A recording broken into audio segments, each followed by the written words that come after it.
rights violations in Indian-occupied Kashmir.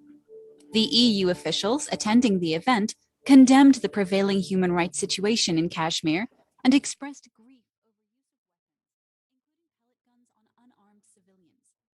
Women officials made categorical references to women and children rights abuses in the area and gave examples of grave trauma that the Kashmiri women are subjected to by the Indian military. No, but I've got it now. My picture is there, the others are there, so I guess that what they are. Yeah, okay. Kashmiri women to a very undignified process, a very undignified practice, which Scotland is to Human chop Rights their Forum. brains. These things are happening, and if you go. لبيك اللهم لبيك لبيك لا شريك لك لبيك إن الحمد والنعمة لك والملك لا شريك لك لبيك اللهم لبيك لبيك لا شريك لك لبيك إن الحمد والنعمة لك والملك لا شريك لك لبيك اللهم لبيك لبيك لا شريك لك لبيك لبيك إن الحمد والنعمة لك والملك لا شريك لبيك اللهم لبيك لبيك لا شريك لك لبيك إن الحمد والنعمة لك والملك لا شريك لك لبيك اللهم لبيك لبيك لا شريك لك لبيك إن الحمد والنعمة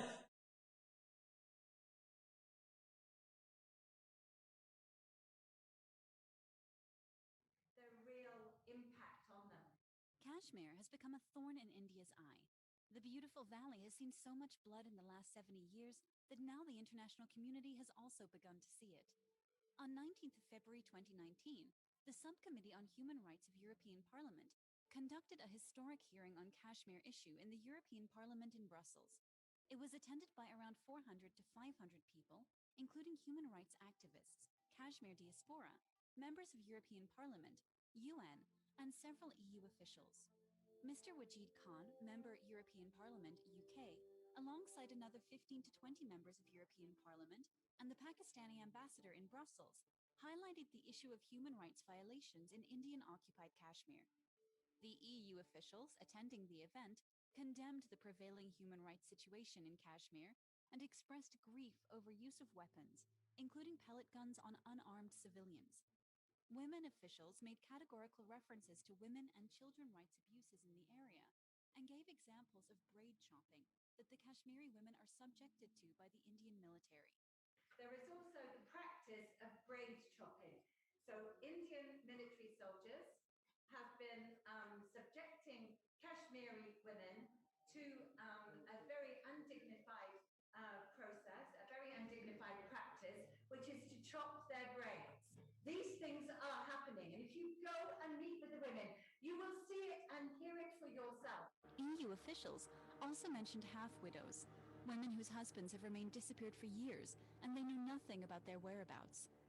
The EU members vowed to speak on the issue at various EU institutions and urged European Commission, EU Council to take serious note on the issue.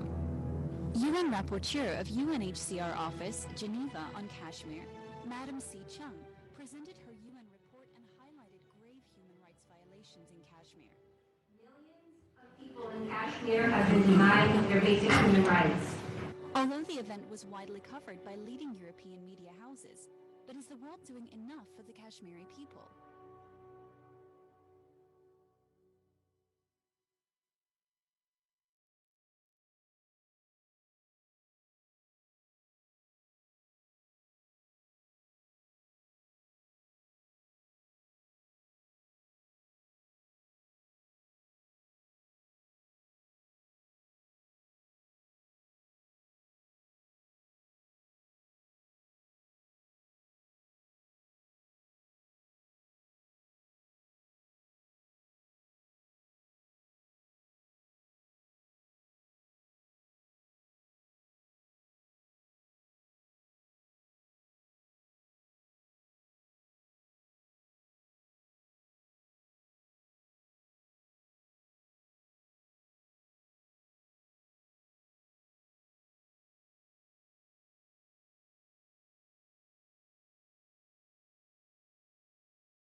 and mercy of God Almighty be upon all of us. Thank you very much for joining. We have a very special panel today to discuss an important topic of seized and underseized on Kashmir. And before we go into the details, we will start with the verses of the Quran, which are quite relevant to our topic as well. Thank you.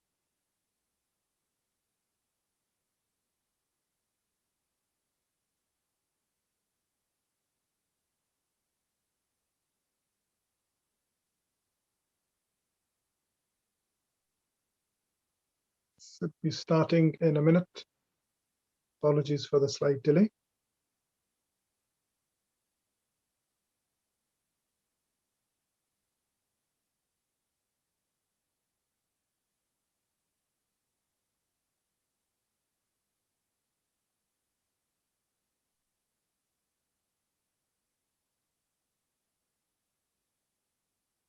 But the Rehan should be able to.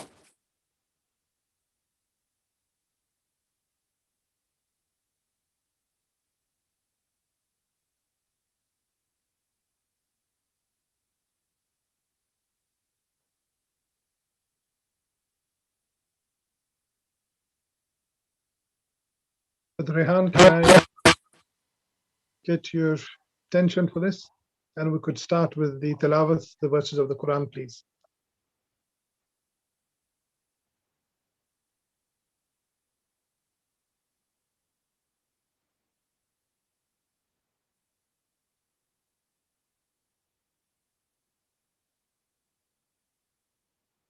So we'll try to fix the current issue with the tilawat. We're having a slight bit of technical glitch, as happens unfortunately with these Zoom seminars, webinars, and أعوذ بالله من الشيطان الرجيم بسم الله الرحمن الرحيم. In the name of Allah, the entirely merciful, the especially merciful. وما لكم لا تقاتلون في سبيل الله والمستضعفين من الرجال والنساء والولدان الذين يقولون ربنا أخرجنا من هذه القرية الظالم أهلها واجعل لنا من لدنك وليا واجعل لنا من لدنك نصيرا.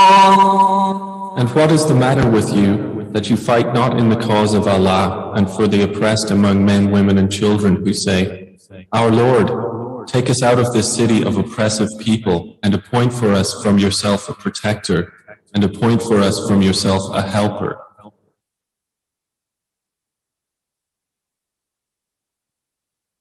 Sadaqallahu Azim. Thank you very much for that, Brother Rehan, for the apt start where the Quran urges people to fight for those people who are oppressed, those whose rights have been taken away.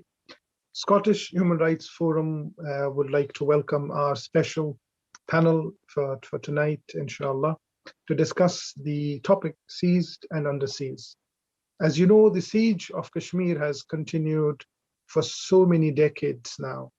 But on August 2019, India took a completely different turn to seize and grab the land of Kashmir by force and ignoring all international rules, regulations, or any laws. Not that it was following any of the laws, not that it wasn't flouting with impunity each and every dignified laws in Kashmir, but this brought a completely new and ugly turn to the Kashmir events.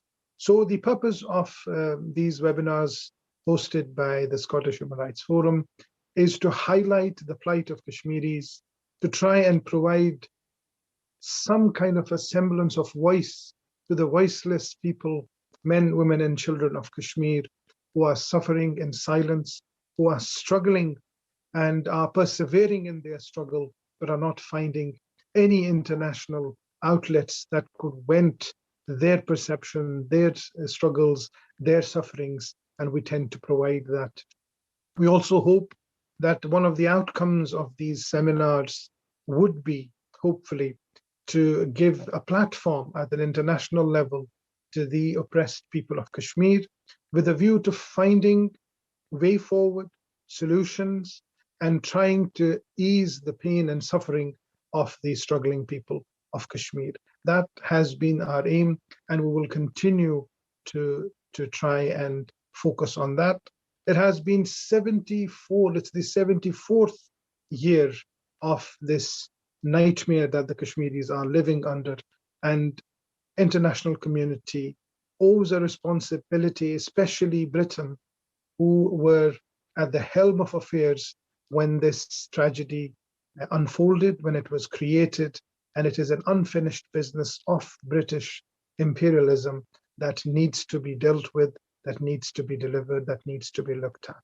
So without a further ado, I would like to introduce our first speaker of our really esteemed chamber of speakers for tonight. His Excellency Sardar Masood Khan, who is the President of Azad Jammu and Kashmir. He is the 20th President of the Azad part of the Jammu and Kashmir and has been in office since 2016. His journey to the presidentship has been really remarkable. He has not come from a political background. He has come from a diplomatic background. Sardar Khan Sahab is a former Pakistani diplomat. He served as the spokesperson of the Ministry of Foreign Affairs.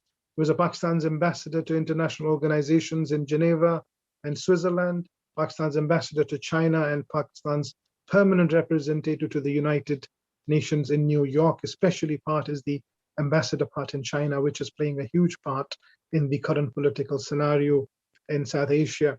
So he's had a brilliant career in diplomatic services, and he is the current constitution head of Azad Jammu and Kashmir. So I would like His Excellency to give us his views.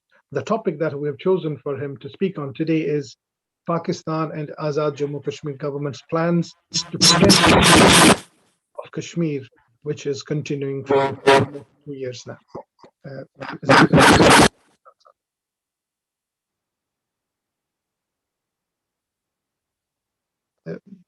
Mr. President, unfortunately, so you're unmuted. You've been unmuted now. Yes, please. Yes, unmute. Okay. Can you hear me? Yes, we can hear you. We can hear you, President. Please go ahead. Well, my greetings to Scotland, as a matter of fact, but there are people from different parts taking part in this webinar.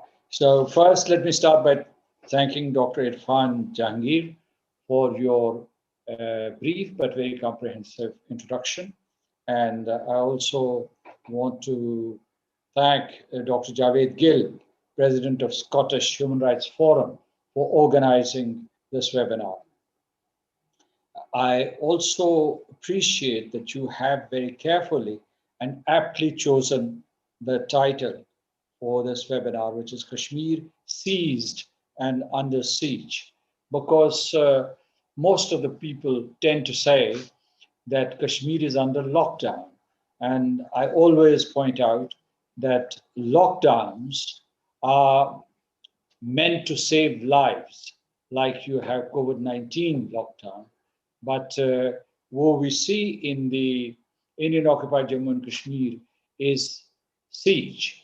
I mean, people are. Can you hear me? There is an echo. There seems to be an echo from your side. I'll try and fix that. No, there's no echo from our side. It is somebody is interrupting. Sorry about that. Please go ahead. Please go ahead. We're okay now. Please go ahead. All right. So let me also greet other panelists who are present here today. I see Ambassador Ashraf Jahangir Qazi, Mr. Afzal Khan, Mr. Ghulam Nabi Fai, Mr. Brendan O'Hara, MP, Mr. Ranjit Singh Sarai, Ms. Alison Thulis, MP, and Ms. Claire Bidwell. thank you so much for inviting all these distinguished guests to this event. Now, we had a marathon of events in the past couple of days, because day before yesterday, we marked Kashmir Solidarity Day, and all around the world, Kashmir Solidarity Day was observed in more than 100 countries and in hundreds of cities and towns. It was either in the form of demonstrations or processions or in the form of webinars and seminars. So, one point that India wants to make to the Kashmiris particularly and to Pakistan is that Kashmir is deserted and isolated. Now, this groundswell of support for the people of Jammu and Kashmir on the 5th of February belies their claim. Because the international community is saying to the people of Jammu and Kashmir, that we stand with you, that you are not alone. Let me also tell you that you are holding this webinar from Scotland, and this connects Scotland with the Indian occupied Jammu and Kashmir. This interface is important because your message would go to Srinagar and all townships and cities and villages of Kashmir, and people would be reassured that they have not been forgotten, that they have not been deserted. They are homeless in their homeland, they are aliens in their own state, and they have been disenfranchised. They have absolutely no rights. They're a colony, but a colony of a different sort. Even colonies had some rights in the past century and the century before that, but there is no representation of the people of Jammu and Kashmir right now, the occupied territory, in decision making. There's an outsider, and his name is Manoj Sinha, who's been brought in from India, and he's manifesting the writ of the colonial power, which is India, and to be more precise, this is the Bharatiya Janata Party and Rashtriya Swayamsevak Sangh. So Kashmiris have been disenfranchised, and they are being dispossessed right now of all their rights and their land, their territory, as you mentioned. Now, the crisis is so serious that you can't really depict it in words, because there's a communication blockade there. You get limited footage, you get limited reporting from the Indian occupied Jammu and Kashmir. And because of this, we do not know the real situation in Kashmir. But what we know is that young men are being killed every day, dozens of them, in coordinated search operations and in staged encounters. They are also being incarcerated illegally and tortured in concentration camps and prisons. They are also denied access to any form of justice. When they're booked under PSA, the Public Safety Act, for 2 years, they won't be told what the crime is, because all the detentions are preventive detentions. They detain people on the presumption that this fellow, this young man, is about to commit a crime under these lawless laws, because the PSA, the Public Safety Act, or the Armed Forces Special Powers Act, they're draconian laws. They are not laws at all. And I have been quoting Martin Luther King in the recent days, who said that whatever Hitler did in Germany was legal, and whatever the Hungarian resistance did to oppose Nazism and fascism was illegal. So law in the occupied territory doesn't mean anything at all, because it's an occupation. Now, very quickly, let me tell you that what has happened since August the 5th, 2019. This territory the territory we call the Indian occupied Jammu and Kashmir, was invaded by 900,000 troops. It was reoccupied, and it is now being colonized. It has been bifurcated into two parts, of course. One is called Ladakh, and the other is called the Jammu and Kashmir Union Territory.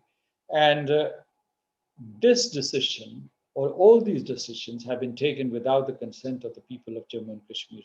Some 14 million Kashmiris have had no say in regard to these developments. Then they also have issued a fake map, and they issued this map last year on October the 31st, November the 1st, as a matter of fact. And the map says that it's not just the territory that they have occupied and are trying to integrate it to the Indian Union or Indian Federation, but Azad Kashmir, Gilgit-Baltistan, this entire territory is their sovereign territory. And last year, 2020, they issued these domicile certification rules. And these rules are like Nuremberg laws. What they are saying is that this territory, the territory of Jammu and Kashmir, doesn't belong to the people of Jammu and Kashmir. It belongs to India, and that the Hindus in particular can come and settle there. And in fact, in the past 6 months, very rapidly, India has imported more than 2 million Hindus and given them domicile certificates to settle in the Indian occupied Jammu and Kashmir. Now, this territory is being swamped with Hindus because India has changed the Kashmir issue into a communal issue, into a religious issue. These people are being brought in and they're being settled, and for them, illegal settlements are being established under the tutelage and direction of the armed forces, the occupation forces. And this has created a huge crisis. The announcements being made by the Indian leaders, the Bharatiya Janata Party and Rashtriya Swayamsevak Sangh, indicate that they want to increase this number of Hindus who are being settled in Kashmir to 5 to 6 million, which means that they would disrupt and alter the demographic composition of the territory for all times to come. Imagine 2 million people rushing to Scotland or the United Kingdom or any part of Europe. What havoc would it create? I mean, we remember the crisis that was created by Syrian refugees, but these illegal transfers are being coordinated and orchestrated by the BJP RSS regime in a systematic manner. They want to turn this Muslim state into a Hindu state. So this is what is happening. That's not all. They're also grabbing Kashmiri's land by amending their land laws. They have authorized the occupation forces to declare any part of the Kashmiri territory as strategic, and then subcontracted for illegal settlements, enterprises, complexes, Hindu temples, and so on. Kashmiris are also facing cultural invasion or cultural aggression because they are being asked to change their national symbols or their religious symbols, their language. I mean, for centuries they were using the Urdu language, which is also the national language of Pakistan. They've been forced to abandon that language. I mean, the script has been changed and Hindi has been declared the official language. This is colonialism in its worst form. Kashmir is under foreign occupation. Now, we appreciate these voices coming from Scotland, from London, from Europe, from all around the world, from North America, from Asia Pacific region. These voices matter. But the real question is, what is the United Nations doing?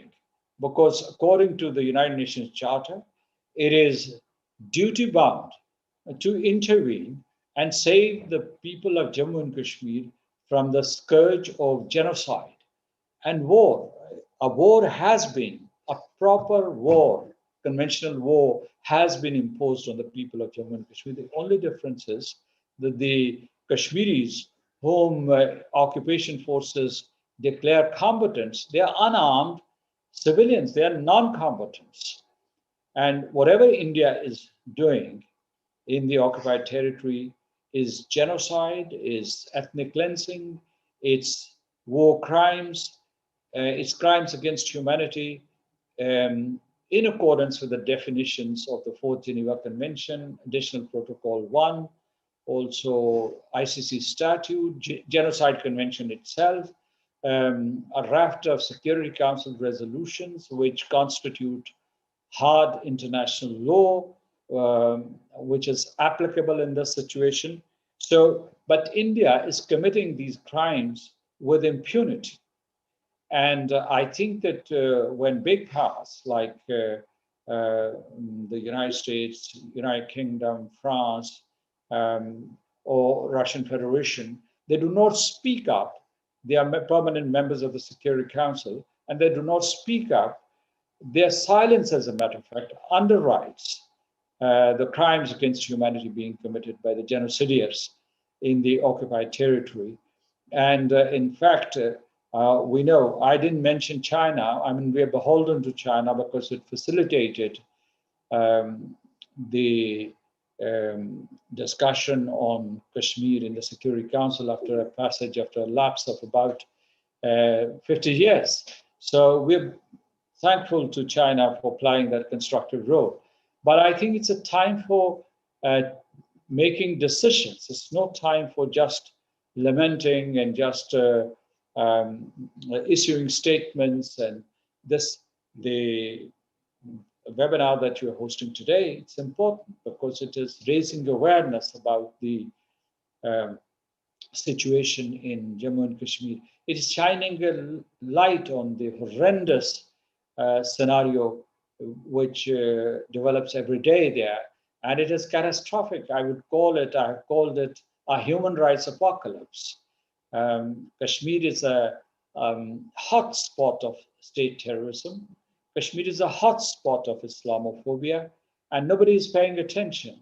So we are thankful to all those who have spoken up for the Kashmiris, and I mean the international media, the parliaments all around the world, the US Congress, I would say the UK Parliament, European Parliament, some ASEAN parliaments, they've spoken up, and some world statesmen and leaders have condemned and castigated India's crimes against humanity.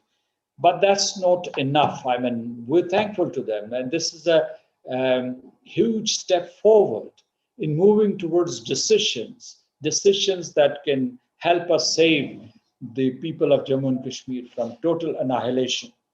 So my appeal to you and to the participants is, I mean, there's some very prominent panelists are present here today, and they've been making contribution for the freedom struggle, and they have been campaigning in their own capacities for the freedom, liberty, and self-determination of the people of Jammu and Kashmir. And the people of Jammu and Kashmir, let me tell you, will get their liberty and freedom one day, and they would remember who stood with them and who did not. And so this is a very difficult moment for that. The Kashmiris are passing through the darkest period of their history when they face total annihilation and elimination at the hands of these new fascists who are operating under the garb of religious superiority.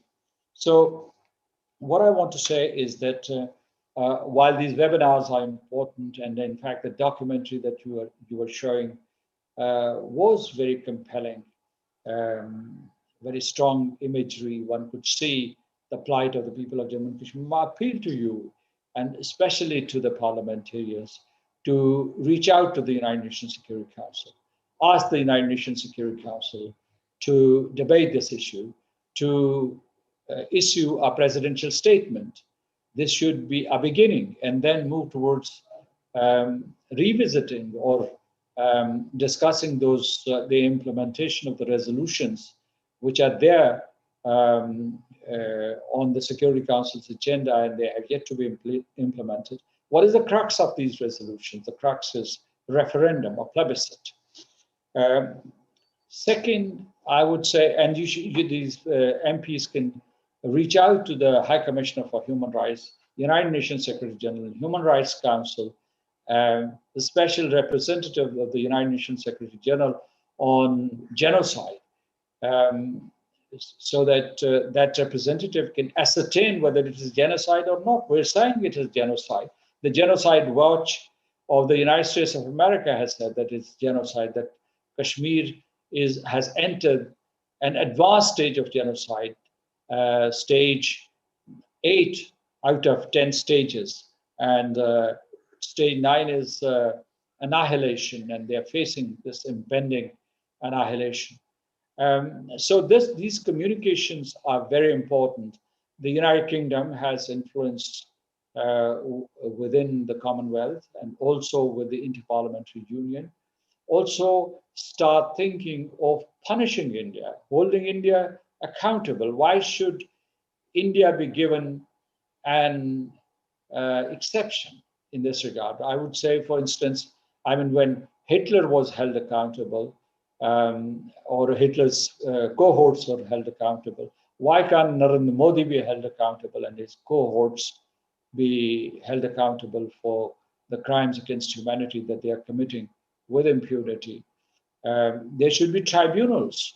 And let's start with mock tribunals, so where they can be tried, because there's damning indictment about their crimes, and there's plenty of evidence to substantiate that they are in fact committing genocide in the Indian occupied Jammu and Kashmir. It is beyond human rights violations.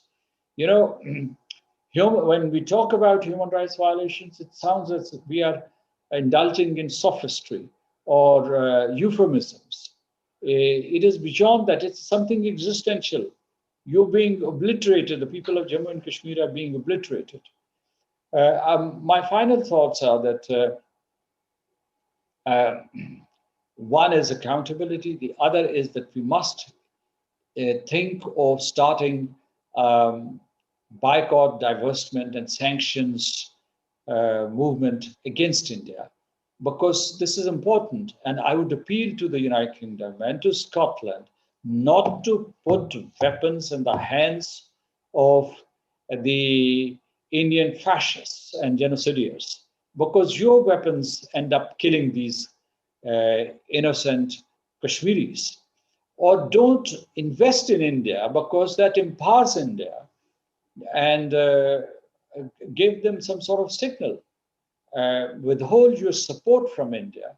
I know that it's easier said than done, but I have to say it very loudly and clearly that double standards have to be discarded. If you want the rule of law, if you want to save and sustain the new international order, which was put together after the Second World War in the form of the United Nations, then you must intervene, because these 14 million people are facing devastation and destruction, like the Jews in Nazi Germany, or the Romanis, or Poles, or Hungarians, or what happened in the Balkans last century. I mean, the same. I would very respectfully have to request for a conclusion because of the timings that we have. I would have to request a conclusion. Yes, I have already concluded. Thank you so much. Thank you. Thank you. Thank you very much. That was really, really some very, very important points, and I'm sure the questions that I'm already getting, I will pass them on towards the end of it, and hopefully we'll have some answers on that as well. But thank you very much. That was very detailed, very succinct, and really very touching on the very, very most core points that the Kashmiris are facing at the moment. Our next speaker, Mr. Ashraf Jahangir Qazi, the retired ambassador, is absolutely no stranger to international diplomacy. His whole career is really just star-studded with representation at the highest level, if I may say. 2007, Mr. Qazi was appointed as a special representative of UN Secretary Ban Ki-moon in Sudan at that time. From 2004 to 2007, he was the special representative of the Secretary General in charge of the United Nations Assistance Mission in Iraq. Between 2002 and 4, Mr. Qazi was Pakistan's ambassador to United States. And before that, he was Pakistan's High Commissioner to India. That's what makes it really, really important and interesting in the context of our topic. And since 1997, and Mr. Qazi has been an ambassador to Syria, East Germany, Russia, China, you name it, any of the countries they're from. And whilst at the Ministry of Foreign Affairs in Islamabad, he served as Director of the East Asia Director General for Policy Planning. Afghanistan, again, an important key factor in Kashmir related, and additional Foreign Secretary for Foreign Policy Planning, Afghanistan, Soviet Union, and Eastern Europe. So as I said, he's absolutely no stranger to international diplomacy. And no wonder we have chosen for him the topic, how to gain international support for prevention of seizing and seizure of Kashmir. Mr. Ashraf Jahangir Qazi, please go ahead. You might need to unmute yourself.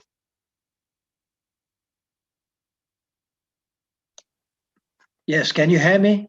Absolutely, loud and clear. Please go ahead.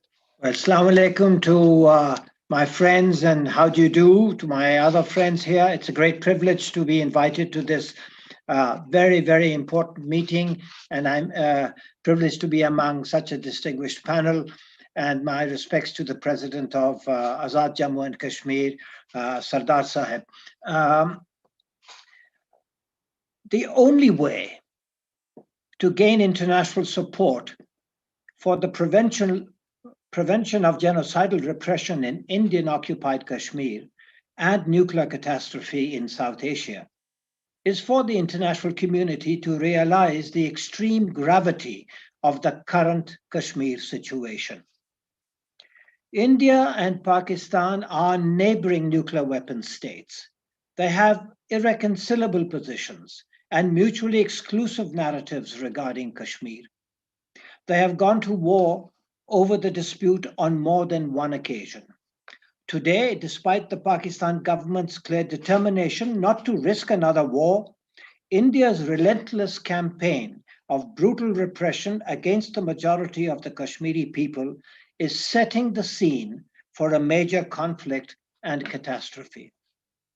India insists the former state of Jammu and Kashmir is an integral part of it.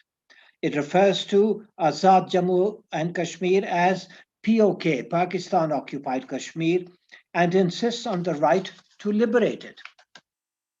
Pakistan regards Jammu and Kashmir as disputed territory. Its disposition is to be determined by a UN-conducted plebiscite to ascertain the wishes of its people in accordance with still extant UN Security Council resolutions. India claims that Pakistan did not fulfill the conditions for holding a plebiscite and later joined Western defense pacts, thereby rendering the UN resolutions on Jammu and Kashmir irrelevant. Accordingly, India insists the former Maharaja of Kashmir's accession to India after he fled an uprising of the Kashmiri people against him was valid. The UN Security Council, however, refused to endorse India's contention and reiterated the disputed status of Jammu and Kashmir.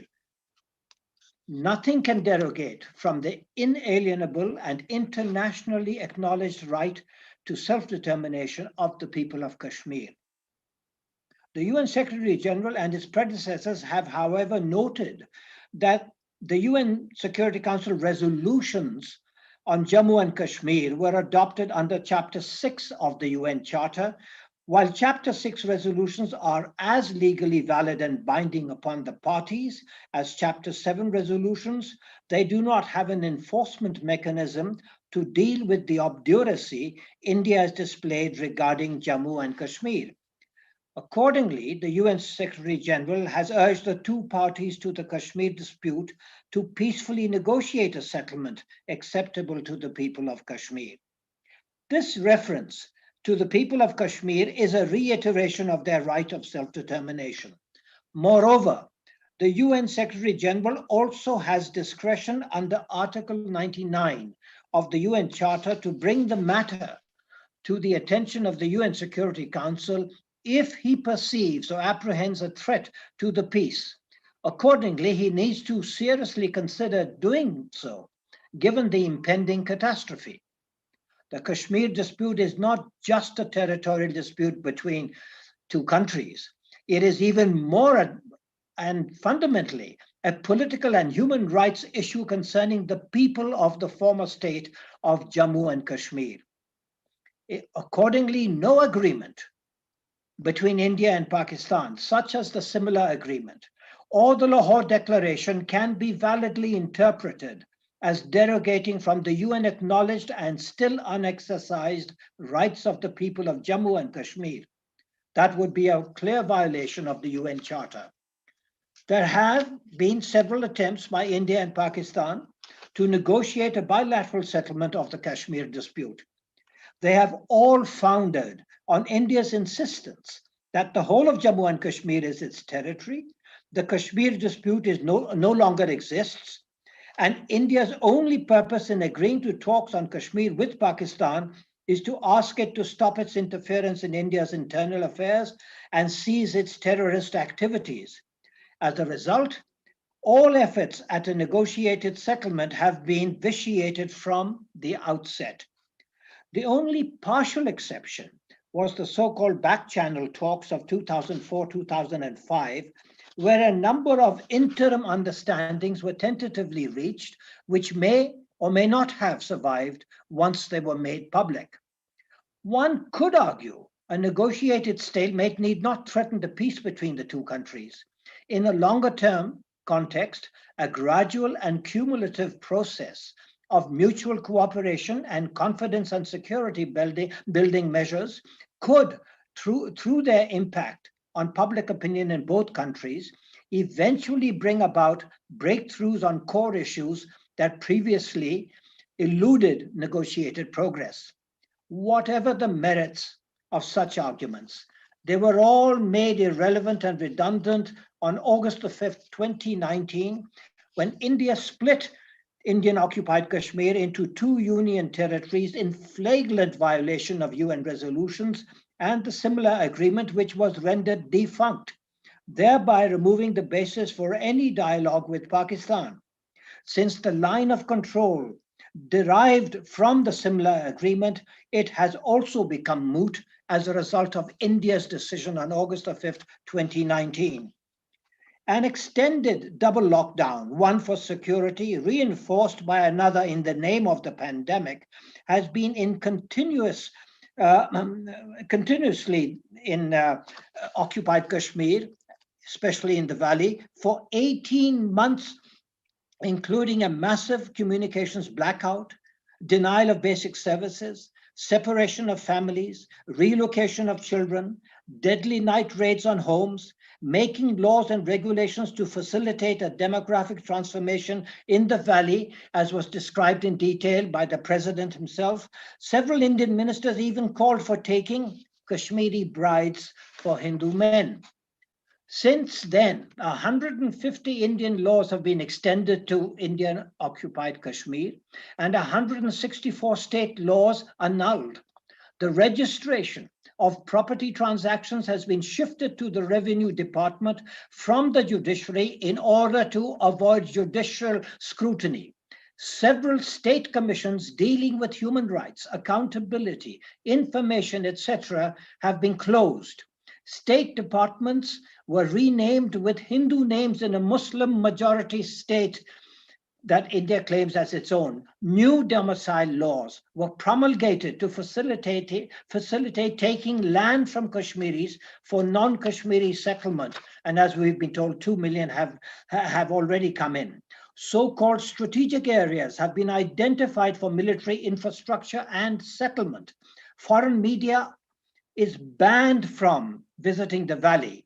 Even pro-India parties like the PDP and the NC, National Congress, have stated that India is seeking to delete Kashmir's political history. All these actions target the political and cultural identity of the majority community in Indian occupied Kashmir, which constitutes a genocide process according to the Genocide Convention of 1948. On August the 11th, 2019, Genocide Watch, as has been mentioned by the President himself, issued a genocide alert warning that many of the constituent elements of a genocide process in occupied Kashmir were already far advanced, and not an official word from either the UN or the US.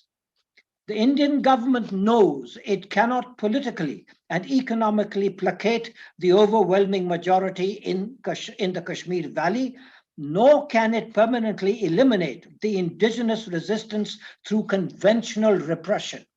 Accordingly, it has embarked upon an accelerated, comprehensive, and brutal campaign against the people of the valley that shows every sign of escalating towards genocide. India's arrogant attitude towards Pakistan and its assumption that the Pakistan military has no real options against it threaten an existential catastrophe. The international community, despite its pro forma remonstrations with India on human rights violations, is in danger of losing all leverage for compromise, moderation, peace, and stability in the region. The truth is no government in Pakistan would survive if India succeeded in pacifying, in inverted commas, the Kashmir Valley through genocidal repression, while the people of Pakistan saw their government unable or unwilling to respond effectively. Moreover, the state of Pakistan itself would be imperiled. In that case, the government of Pakistan, no matter what the odds and however reluctant, would have no option but to react to its fullest potential to prevent the mass slaughter of a people whom the people of Pakistan regard as their own. What is to be done? The perennial question asked at several points in history. I have suggested a multi-track settlement process, which very briefly would, one, seek a restoration of dialogue with India on Kashmir with an agreed modality for the participation of the Kashmiri resistance. Two, press India to alleviate the abhorrent and execrable human rights situation in the valley. Three, support the Kashmiri freedom struggle by all legal means, which excludes any and all acts of terror, for the implementation of the UN resolutions on Kashmir. Four, address the issue of the Azadi or independence option vis-a-vis the two options envisaged by the UN resolutions with reference to Article 257 of the Constitution of Pakistan, which integrates the independence and Pakistan options.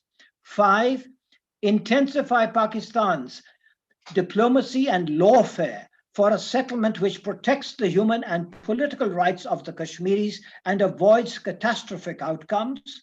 Six, awaken the international community and the UN to the dire need to halt Indian atrocities in the valley. And seven, ensure Pakistan's international image reinforces its arguments on behalf of a principled compromise settlement that is acceptable to Indian and Pakistani opinion, and above all, Kashmiri opinion. Resistance, including armed resistance, against the forcible denial of an internationally recognized right of self-determination and other political and human rights, is a recognized right. This includes the right to receive assistance, including armed assistance, for a legitimate freedom struggle. To equate such struggle and assistance with terrorism is utter nonsense. However, it is true, acts of terror as such can never be condoned, even as part of a legitimate freedom struggle. Finally, any attempt to bring about a zero-sum genocide-based solution to the Kashmir dispute in a nuclear environment is a recipe for extinction. Although principled compromise is difficult for a brutally traumatized and utterly alienated people to accept, there are paths to a positive sum outcome. Despite Pakistani opinion, which shares the outrage and trauma of its Kashmiri brethren, implacable realities should incline the government and the military establishment to seek a win-win compromise solution. Pakistan, however, cannot continue to pretend to its own people that it is doing its all for their brutalized Kashmiri brethren when that is so far clearly not the case. Accordingly, it needs to be made clear to the world and to India that should India refuse to respond to Pakistan's realistic, reasonable, and responsible proposals for a peaceful, principled compromise settlement, all bets will be off. Moreover, should the international community choose to continue being a do-nothing pleading bystander, it will be responsible for and complicit in a genocide and its inevitably catastrophic consequences. To conclude, Kashmir is no longer just a rhetorical nuclear flashpoint. India's arrogance, great power presumption, and wretched communal bigotry have made it the most urgent and immediate global security threat. The international community has a duty to respond to this situation effectively. Otherwise, it will also pay a frightful price for its dereliction. Thank you. Thank you very much, Mr. Qazi, for such a extensive and focused ideas, views with clarity, which is really, really important. I think I need that emailed to myself, and I want to publish that for people to actually understand that these are the areas that we really, really. So thank you very much. Really, thank you very much for that, Mr. Qazi. We come to the next of our speakers, and I'm reminded again and again for the time that we have with us. Alison Emily Tullis is our next speaker. She has been the Member of Parliament for Glasgow Central since May 2015. She is the current shadow spokesperson for the Treasury for SNP in the Parliament, obviously. Before being elected to Westminster, Ms. Tullis was a Glasgow City Councillor for the Carlton Ward, first elected in 2007. During her time as a councillor, she served as the SNP's spokesperson on land and environmental services as well. I know Alison quite well from the fact that we have always been in the beautiful weather of Glasgow, which is rain, trying to convey the message about Kashmiris, and she has always stayed with us for long periods. So Alison, the topic that we've chosen for today is quite very close to her heart and our hearts as well, referendum for Kashmir, a fundamental right. Alison. Thank you very much, Dr. Jahangir, and it's so nice to see you all today. And I suppose following on from what Mr. President and Mr. Ambassador both said, their expertise and their description of the ongoings in Kashmir is incredibly important to hear. And actually, as a Member of Parliament, that's very much what I would like to hear from people in Kashmir about their experience about that, about what is going on, because there is so much to be told, and I get updates from constituents about what's happening in Kashmir, but I think for us as politicians, hearing your views is actually far, far more important than you hearing our views, because you have an assurance of solidarity and of our support in this cause and of the people of Jammu and Kashmir. And the right to hold a referendum, a plebiscite in Kashmir is an old one. It's not a new concept. It is now a concept which is 70 years old and is an unrealised concept. And I think that is the source of so much great frustration for the people of Jammu and Kashmir, that they should have their say about their future. And it's not for the people or the governments of India or Pakistan to decide what that future might be, but for the people of Jammu and Kashmir to decide for themselves what that future will look like, how they can take those steps into the world and how they can play their part in that wider world as well, that they no longer need to be held back by the ongoing conflict which has stymied their advancement for far, far too long. And we've had here in Scotland the right to hold a referendum, and that is a right that we hold very dear, but it came from the wishes of our people. It wasn't something that we dreamt up, it wasn't something that we kind of plucked out of the air. It was something very much of the wishes of our people, and that the wishes of the people must be realised in that referendum. And it's very much within the United Nations Charter itself, as others have said. Article 1, Part 2 says to develop friendly relations among nations based on the respect for the principle of equal rights and self-determination of peoples, and to take other appropriate measures to strengthen universal peace. And in moving towards a plebiscite in Kashmir, and moving towards that universal peace is something that we have to have in mind also, because it is something that, to my mind, will help us move forward, rather than being stuck in this continual holding pattern of what India says and what Pakistan says. I think it would help us to move forward to have that decision in the hands of the Kashmiri people. And Mr. President also talked about consent and the way in which the people of Kashmir have not had their consent for what has happened to them all these many years, and most recently with the decision taken unilaterally by India. And that consent is very important as well, that the people must decide, the people have to decide for themselves, that the consent of the people for how they wish to go forward is important. And where you've had a situation going on for far, far too long, where consent has not been given, consent has been squashed, and the people's rights have been taken away, and people's voices have been taken away out of this debate as well.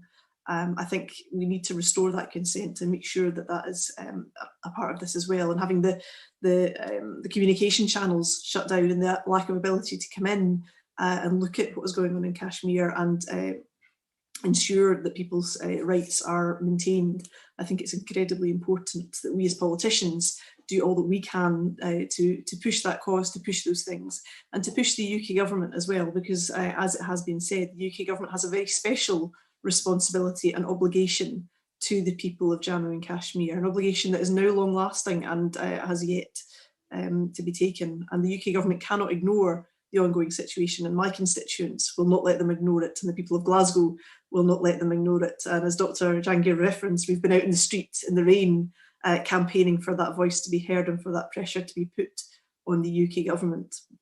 Because my constituents, as everybody else does, wants to know that their loved ones are safe, wants to know that their loved ones do not face the horrors that have been described very graphically in the media, and that they're able to live a fulsome and happy life. So I know that we are very tight for time, Dr Jahangir, so I will leave it very much at that. But I think that right to determine your own future, it's no light thing. It is a very important right, and it's one that I hope very much that we will be able to ensure that the people of Jammu and Kashmir have that right and are able to exercise that right to determine their own future in the world. Thank you. Thank you very much once again, being very focused, very succinct and to the point, and we know your support has been with us, and we hope that continues and grows in the area that we are looking at, which Mr. Kazi has also mentioned. So that's an area that we'll be looking at. Thank you very much once again for that, Alison. Our next speaker, as I said in the beginning, we have a very distinguished panel today, and one of them person, Dr. Ghulam Nabi Fai. He is now become a synonym, thankfully, now with Kashmir issue. And speaking about that, he's the Secretary General of the Washington-based World Kashmir Awareness Forum. He's also the member of the board of directors of an Istanbul-based the Union of NGOs of the Islamic world. He was awarded some very prestigious awards, including the Republican Senatorial Medal of Freedom in 2005 and American Spirit Medal in 2007, which obviously are the highest and most prestigious honors for any individual. Dr. Fai has been a leading spokesperson and a spokesman of the Kashmir cause for over 4 decades now, and there's hardly a country, more than 40 countries that I can identify, that he has traveled to try and speak about the subject. So he is very well versed on the subject, knows the ins and outs of it, and is the right person to contact if you really want correct information and the way forward. And the topic that we've chosen for Dr. Fai today is India's tyrannical designs in Kashmir and global response. Dr. Fai. Bismillahirrahmanirrahim.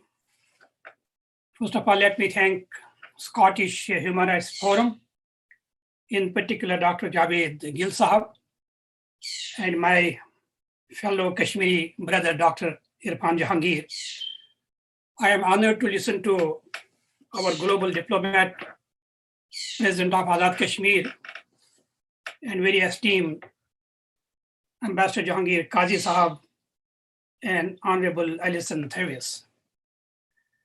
Excellencies, ladies and gentlemen, the topic is Indian design and the global response. But before expounding on the subject, I would like to pose a question. And the question is that today the whole global family is consumed with COVID-19 pandemic. Then why do we need to talk about Kashmir under these very serious circumstances? Ladies and gentlemen, that's exactly the reason. Because India knows that the whole world and the global public square is consumed with the COVID-19 pandemic. And unfortunately, India knows it quite well that today the world community is not going to pay attention to the suffering and the miseries of the people of Kashmir. So that's why the Indian army, they have intensified their atrocities on the helpless people of Kashmir. President Masood Khan already mentioned it, that we have a COVID-19 lockdown all over the world, including in Scotland. Then we have a COVID-19 lockdown in Kashmir. But with a totally difference. The difference is your lockdown is to save the lives. And the lockdown in Indian occupied Kashmir, let me tell you, I mean what I am saying. And I am fully conscious of the statement which I am going to make. The lockdown in Indian occupied Kashmir is to push the people of Kashmir to their extinction of cultural and national identity. Now coming back to the topic, Indian designs and the global response. There have been so many designs, but let us talk about, as Dr. Jahangir was saying, Irfan Jahangir Saab, abrogation of Article 370, 35A. The design was not to resolve the issue of Kashmir, but to dissolve it. Narendra Modi, his design was, there cannot be any talk about the issue of Kashmir. If at all there will be a talk, it will be only between New Delhi and Islamabad. But again, because we have the international sanctity, not because President Masood Khan has told me that, not because Sayyid Ali Gilani and Yasin Malik has told me that. You know who told me that? Antonio Guterres, the Secretary General of the United Nations. On August 5th, 2019, abrogation of Article 370, 35A. 3 days later, August 8th, ladies and gentlemen, can you believe it? The sanctity of international legitimacy. Just 3 days later, Antonio Guterres was asked, India abrogated Article 370, 35A. What do you think? He said, our position is very clear. Kashmir issue has to be resolved under UN Charter and applicable United Nations Security Council resolutions. The Narendra Modi's design, and by the way, that design is still operational in Kashmir. He banned the internet in Kashmir. He said, he tried to justify because there's a terrorism in Kashmir and people are talking to each other. But the design was so that nobody can know what is going on the streets of Kashmir because when there is no internet. You know who gave the global response? Dr. David Kay. Dr. David Kay is the United Nations Special Rapporteur on Freedom of Expression. Dr. David Kay wrote to the United Nations and also to the government of India. We have to have the internet in Kashmir, not to stop the terrorism, but to prevent disinformation and to ensure accountability of the authorities. Narendra Modi said, let me start talking something new, that India is the largest democracy so that people are really going to talk about this. Because when we are going to say we are largest democracy, ladies and gentlemen, I could not believe my eyes when I read in the Huffington Post that Indian democracy in Kashmir is dead. Narendra Modi went to Kashmir and he went to a very small town. Irfan Jahangir knows Pampore. That's a very small town. By the way, Ambassador Masood Khan knows Sheikh Abdulaziz, who was killed a few years back. He was from Pampore. And in Pampore, Narendra Modi said there is normalcy in Kashmir. See how many people were there? And everybody knows they were the army in civilian uniform. He said there is normalcy in Kashmir. And we couldn't thank enough Arundhati Roy, an Indian citizen from Calcutta, but internationally known human rights activist. She said on October 3rd, 2019, you can Google it, October 3rd, 2019. She said that 900,000 Indian military and paramilitary forces have made Kashmir the largest militarized zone in the world. Pankaj Mishra, an Indian, he wrote in London-based Daily Guardian. He wrote, once known for its extraordinary beauty, today Kashmir has become the biggest army zone in the world. What does that mean? There is no normalcy. India said, okay, let me have another design. I would like to say that Kashmir is an internal matter, so that no one is going to really intervene in Kashmir. You know who came to defend the people of Kashmir? None other than United Nations High Commissioner on Human Rights. Ambassador Jahangir Qazi and Ambassador Masood Khan knows, UN High Commissioner is always very important personality. But the person who is holding that post, she has been the elected president of Chile for 10 years, Miss Michelle Bachelet. She can't say, India, you are telling a lie, because that's not a diplomatic language. But what she said is much more important than that. In the report, she said, India give the people of Kashmir right to self-determination. She told India, please make the people of Kashmir part of talks when you are talking between India and Pakistan over the issue of Kashmir. I have no words to thank Ashraf Jahangir Qazi Sahab. I fully endorse all the 9 points. But Ambassador Jahangir Qazi Sahab, President Masood Khan Sahab, for God's sake, you tell me who is going to build the cat? Who is going to put these 9 points into action? I know who is going to put it into action. That is our real ambassador, the Prime Minister of India, Prime Minister of Pakistan, Imran Khan Sahab. When he announced first time that I am the ambassador of the people of Kashmir, the people of Kashmir, despite all this persecution, they went to their mosques, they thank God Almighty. Imran Khan, he has the responsibility of Pakistan, but he is coming to defend us. He said that I am the ambassador of the people of Kashmir. We have, honest to God, no words to thank you. But we want to appeal him through Ambassador Masood Khan. We want to appeal him through Ambassador Jahangir Qazi. For God's sake. You know, honest to God, when Gilani Sahab, Sayyid Ali Gilani, when he talks about Pakistan, he has tears in his eyes. Because we know how much Pakistan is important, not only to Kashmir, but to Muslim Ummah for that international peace. We know he has a lot of responsibilities, but for a day or two, Shah Mahmud Qureshi Sahab, an international diplomat, for a day or two, Ambassador Masood Khan, global diplomat, for a day or two, leave Islamabad, go to some important countries. UN Human Rights Council is going to take place. Wallahi, it is going to give us such a hope and optimism. If 2 or 3 countries, the member countries of the UN Human Rights Council, they are speaking for the suffering of the people of Kashmir. I will be the last person to ask any country to condemn India. Let me make it clear.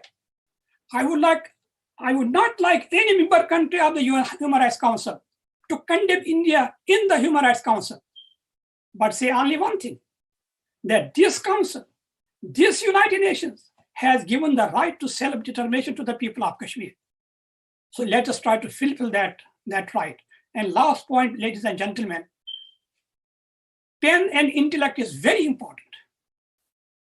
The people of Kashmir, the friends of Kashmir, we have millions of them. Let us use that pen and intellect on the social media. Burhan Wani was not a militant, he has a gun, but he was not militant because that is Sayyid Atta Hasnain saying. He never used that gun. But Burhan Wani is the magic in the minds and the heart of the people of Kashmir. You know why? Because he was the pioneer of social media. And lastly, ladies and gentlemen, the members of parliament and Sardar Masood Khan mentioned also that.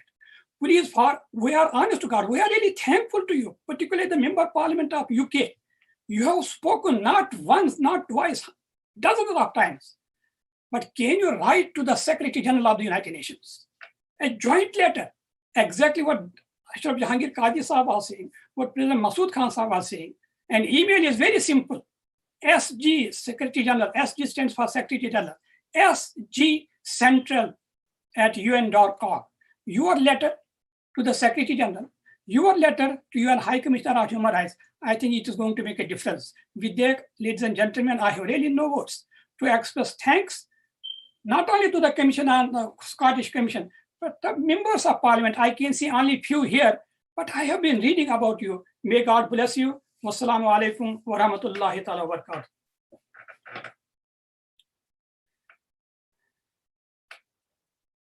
You are muted. Irfan Sahab, you are muted.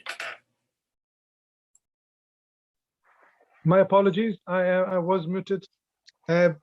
Really, previously I've seen Dr. Fai very academic in his approach, but it is quite desperate now. Really, this is coming from the hearts of Kashmiris now. Things are getting really, really desperate. And that's why you can see even from the academia like Dr. Fai, that the language is changing to emotions part as well. So thank you very much for that, Dr. Fai, because that really captures and encapsulates what Kashmiris are feeling at the moment and how dire it is now for people in authority and the helm of affairs to really act on it. So thank you once again for that insight. We will have a short video about Kashmir now, and Brother Rehan is going to help me with that, and then we'll continue with our distinguished panel of speakers. Brother Rehan, just a short video on Kashmir as we had agreed.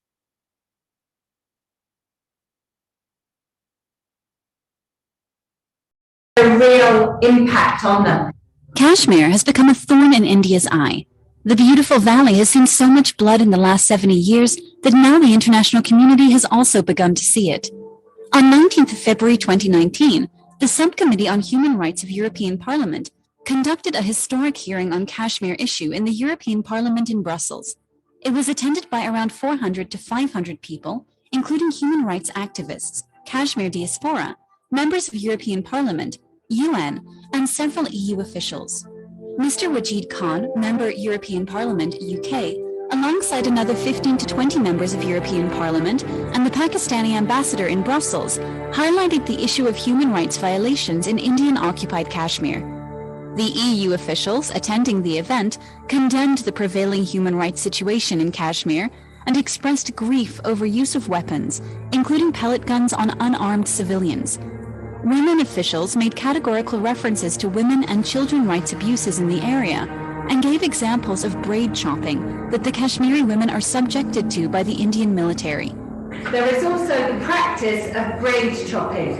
So Indian military soldiers have been subjecting Kashmiri women to a very undignified process, a very undignified practice, which is to chop their braids. These things are happening, and if you go and meet with the women, you will see it and hear it for yourself. EU officials also mentioned half-widows, women whose husbands have remained disappeared for years and they knew nothing about their whereabouts. The EU members vowed to speak on the issue at various EU institutions and urged European Commission, EU Council to take serious note on the issue. UN Rapporteur of UNHCR Office, Geneva on Kashmir, Madam C. Chung, presented her UN report and highlighted grave human rights violations in Kashmir. Millions of people in Kashmir have been denied their basic human rights. Although the event was widely covered by leading European media houses, but is the world doing enough for the Kashmiri people?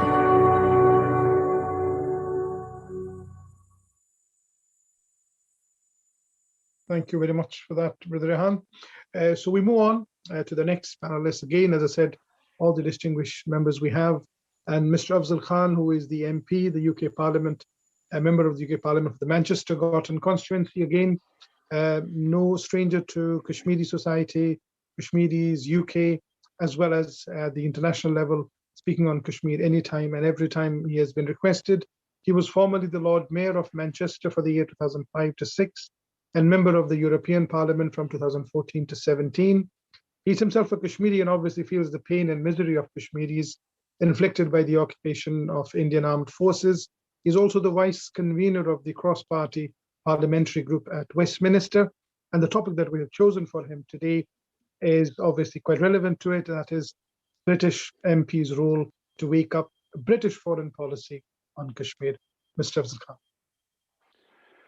Bismillah ar-Rahman ar-Rahim. Assalamu alaikum and good afternoon. And I would say to Our Excellency, it must be evening there, so good evening to you.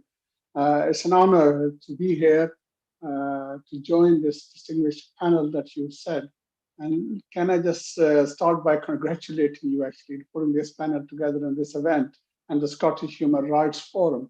This last few days, there's been lots of activities globally on the solidarity point for the Kashmiri people. And I myself must have attended at least 10 different events across globally, whether it's Pakistan, here, Brussels, Canada, America, you name it. But I'll say one thing, attending all those events, this certainly is one of the best I have attended. So well done to you, well deserved this credit to you all for the effort that you have put in. We've already had some excellent speeches.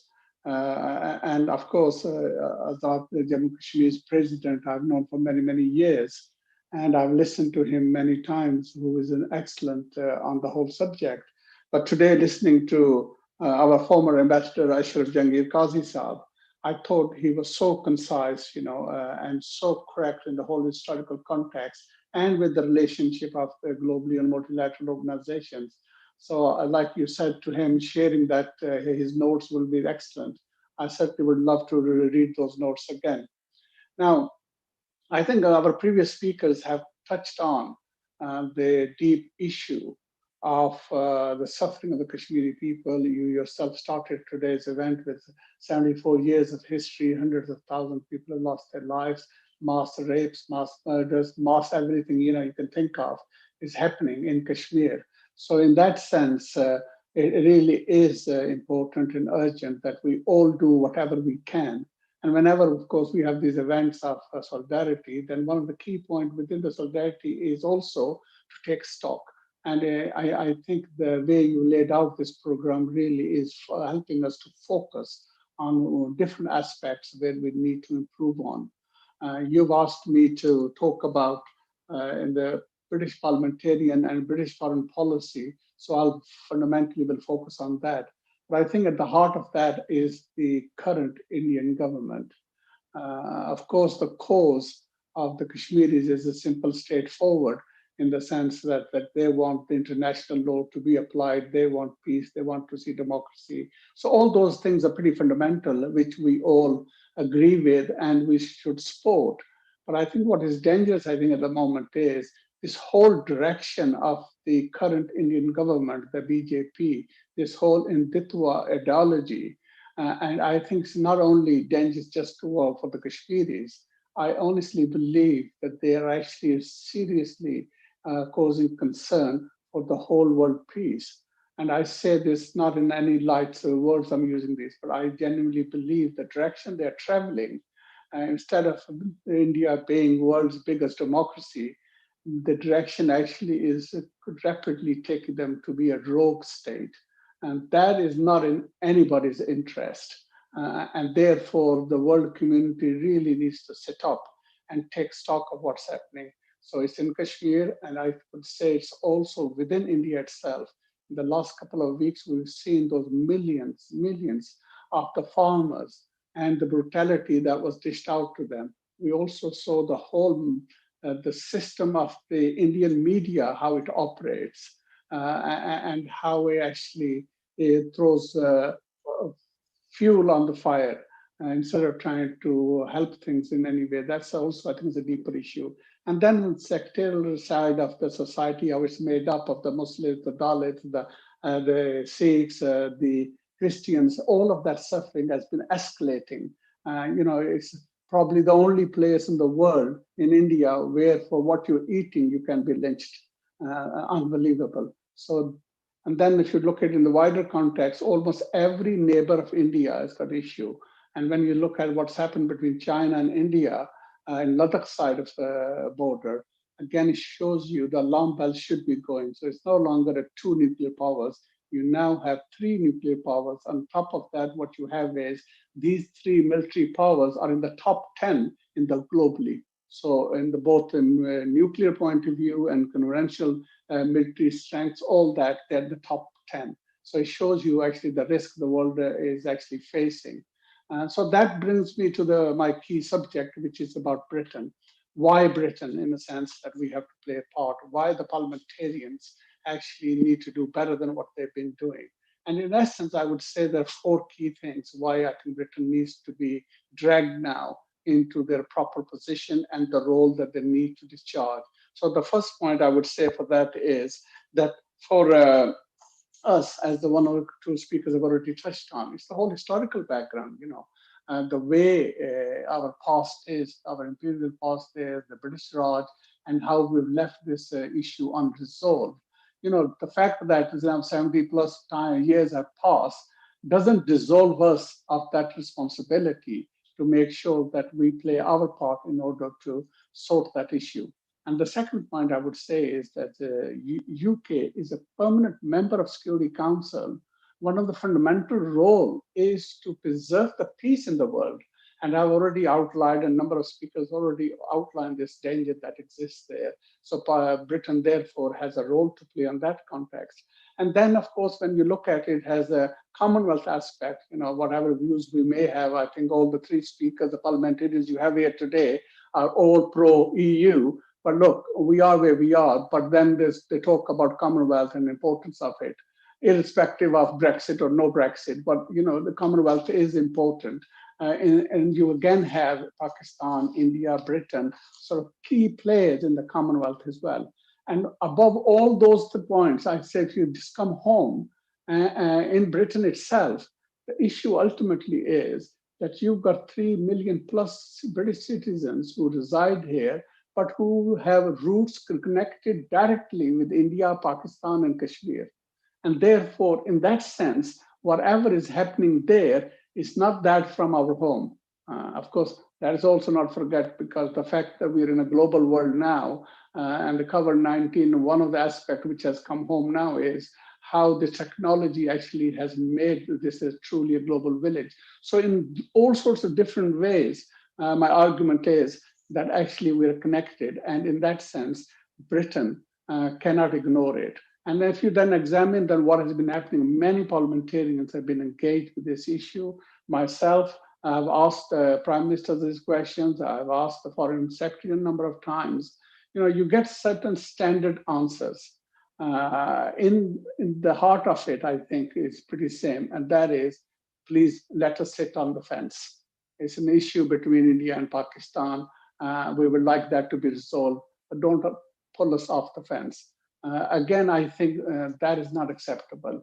And I think when you think of the recent couple of events that has happened in the parliament, this actually drives home that this sort of status quo mindset of the British government every time anything happens. When Tan Singh stands up and talks about the farmers, what is happening, and the Prime Minister stands up and then gives us this standard answer about India, Pakistan, really shows you where they are and how they operate. Almost auto mode, they go into this answer. Anything to do with that side of issues, dispute, is India and Pakistan. And then this week, in light of the fact that this was 5th of February, I had put in some questions.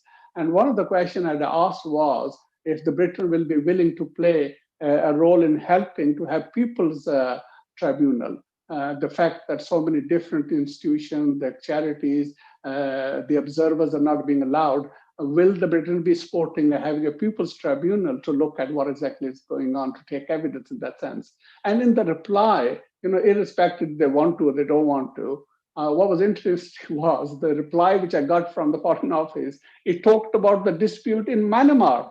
So what's happening? In a way, it drives home, and anyone who is interested, it's on my social media, the reply as well. from the Foreign Office. But I think there's a deeper issue in here that why we need to up our game in the Parliament itself. Now, I think we have to, of course, push our government. There's a March UNHCR meeting coming along. We need to be pushing our government to say that, look, be active, be involved. We want to be pushing that. Why they're not pushing for investigation of human rights abuses that is taking place? Why is it that our ambassador is not visiting now in the occupied Kashmir to report back to our government? And then if you go into it, we do have Magnitsky sanctions recently, the legislation has been passed. So why are we not talking about it? Our president of Azad Jammu Kashmir talked about sanctions. We already have these tools now, which can be targeted tools, which could be used in order to push this forward. And I agree exactly, because if we don't do that, we are in danger of actually projecting our image as double standards. If it's Russian something gone wrong, then we're quite quick to move against those sanctions. Anything else, we're thinking twice. So that, I think, is the reasons why we should rule out the double standards and we should push this forward. Now, I think we've had a debate recently as well, Sarah Owens, and all this actually then takes us to the APPG on Kashmir. I've seen for the last few years how more and more member of parliaments are actually becoming part of the APPG. In that sense, for my message here is straightforward here. That is that we have the largest Kashmiri diaspora outside Kashmir. And therefore, we need to activate it. And they need to be actually reaching out and doing the lobbying to the different member of parliaments. And the simplest request they need to put to their MPs is that they become part of the APPG. And if they become part of the APPG, you're strengthening the APPG's voice in the parliament. And that strengthens the message of Kashmir itself. And then it's also been heartwarming to see that different political parties within their own structures, there are now strong lobbies who are being organized. And I think we, as Kashmiris, should be thinking about affiliating whichever parties you belong to within their structure, that you become part of it, so that you can then push for this policy change and you can push for this into the manifesto. We saw in the last election, before that, there was a resolution which was passed by the Labour Party, but it didn't get to the manifesto. And that is a process. And again, the stronger we are within the party structures, we will then be able to get to that point so that it becomes a manifesto. And that applies to the Scottish National Party, it applies to the Tory Party, and to the Lib Dems. So I think developing APPG further is an important step forward, and then developing our strength within the political parties which we belong to also will help to project our voice further in there. And I think building this cross-party alliances will then also develop. And that, I think, is one of the most effective ways of pushing the change in the foreign policy in the parliament. So the more we can bring together of different parties with the same voice, the louder will be the voice, the more chances we will have of being successful. I think we, of course, need to go wider, because when we are here being active, we do have a network, as I talked about, this whole social media, whole communication facilities, which has come through now with the COVID-19. We can actually very effectively develop this network. And that network has to go forward now in the European context, and I would say even in America. In the European context, I would say, you've shown a brilliant video. Now, I was there in that event you were shown. Now, I know that before that, a lot of work was going on in the European Parliament.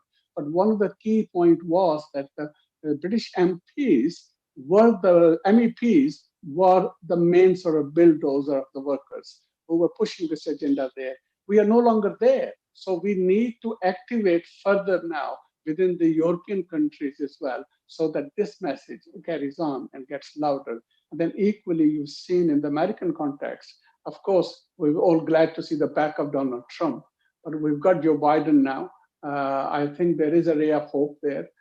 We've seen recently his speech as well on foreign affairs. And then we've also seen his commitments during the elections, the concern we've seen from the vice president, also the concern so that we cannot ignore what is going on and their push for democracy, of human rights and all that. But that means we need to be building those alliances. And I think as the British parliamentarians, we do have those networks and we need to strengthen those networks so that we can build those alliances together like that in order to make sure that things move by strengthening the multilateral organizations like UN globally.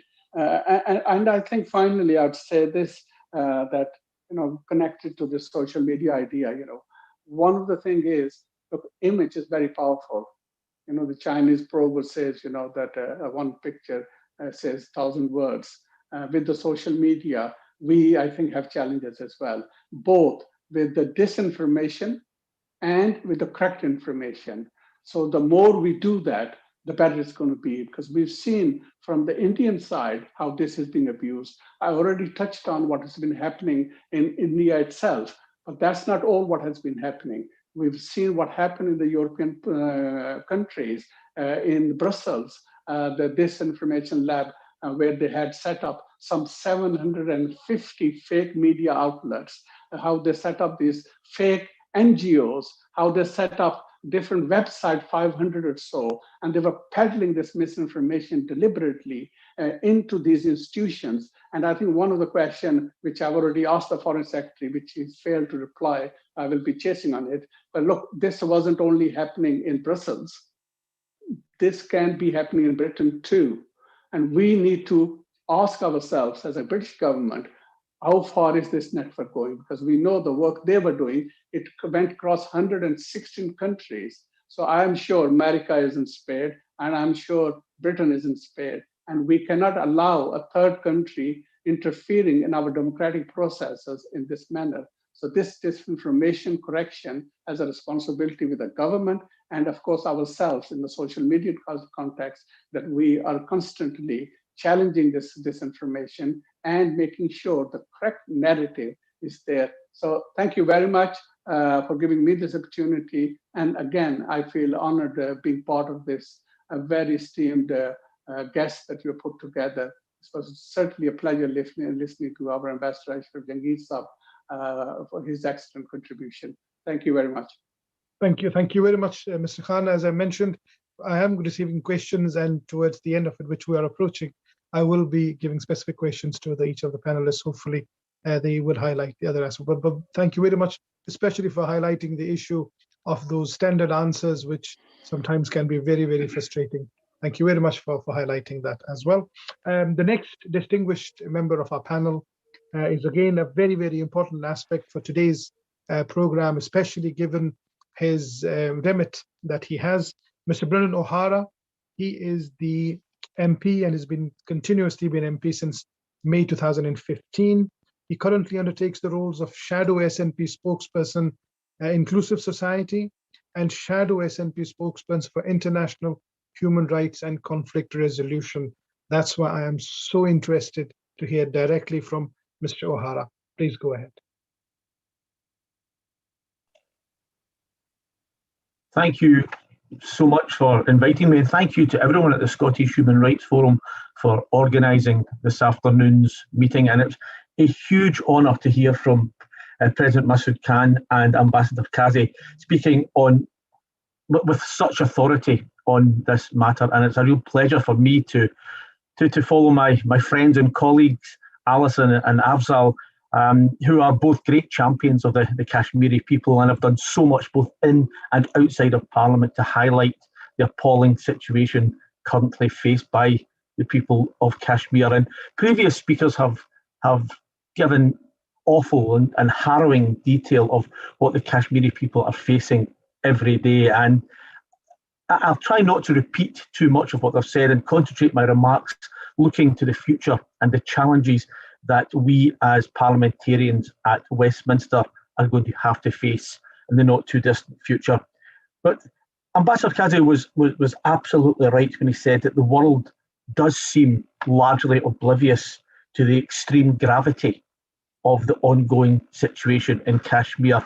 And as parliamentarians, we have a responsibility to shine a light where the Indian government would prefer a light not be shone. That is an important part of what we do, and I see that as an important part of my remit as spokesperson on human rights.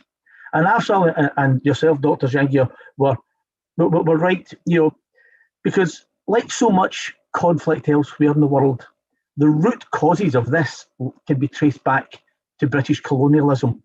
Once it was no longer expedient or profitable for Britain to be there, they simply drew a line in the sand, or they drew a line in the mountains and retreated as fast as their massive haul of plunder would allow them to retreat.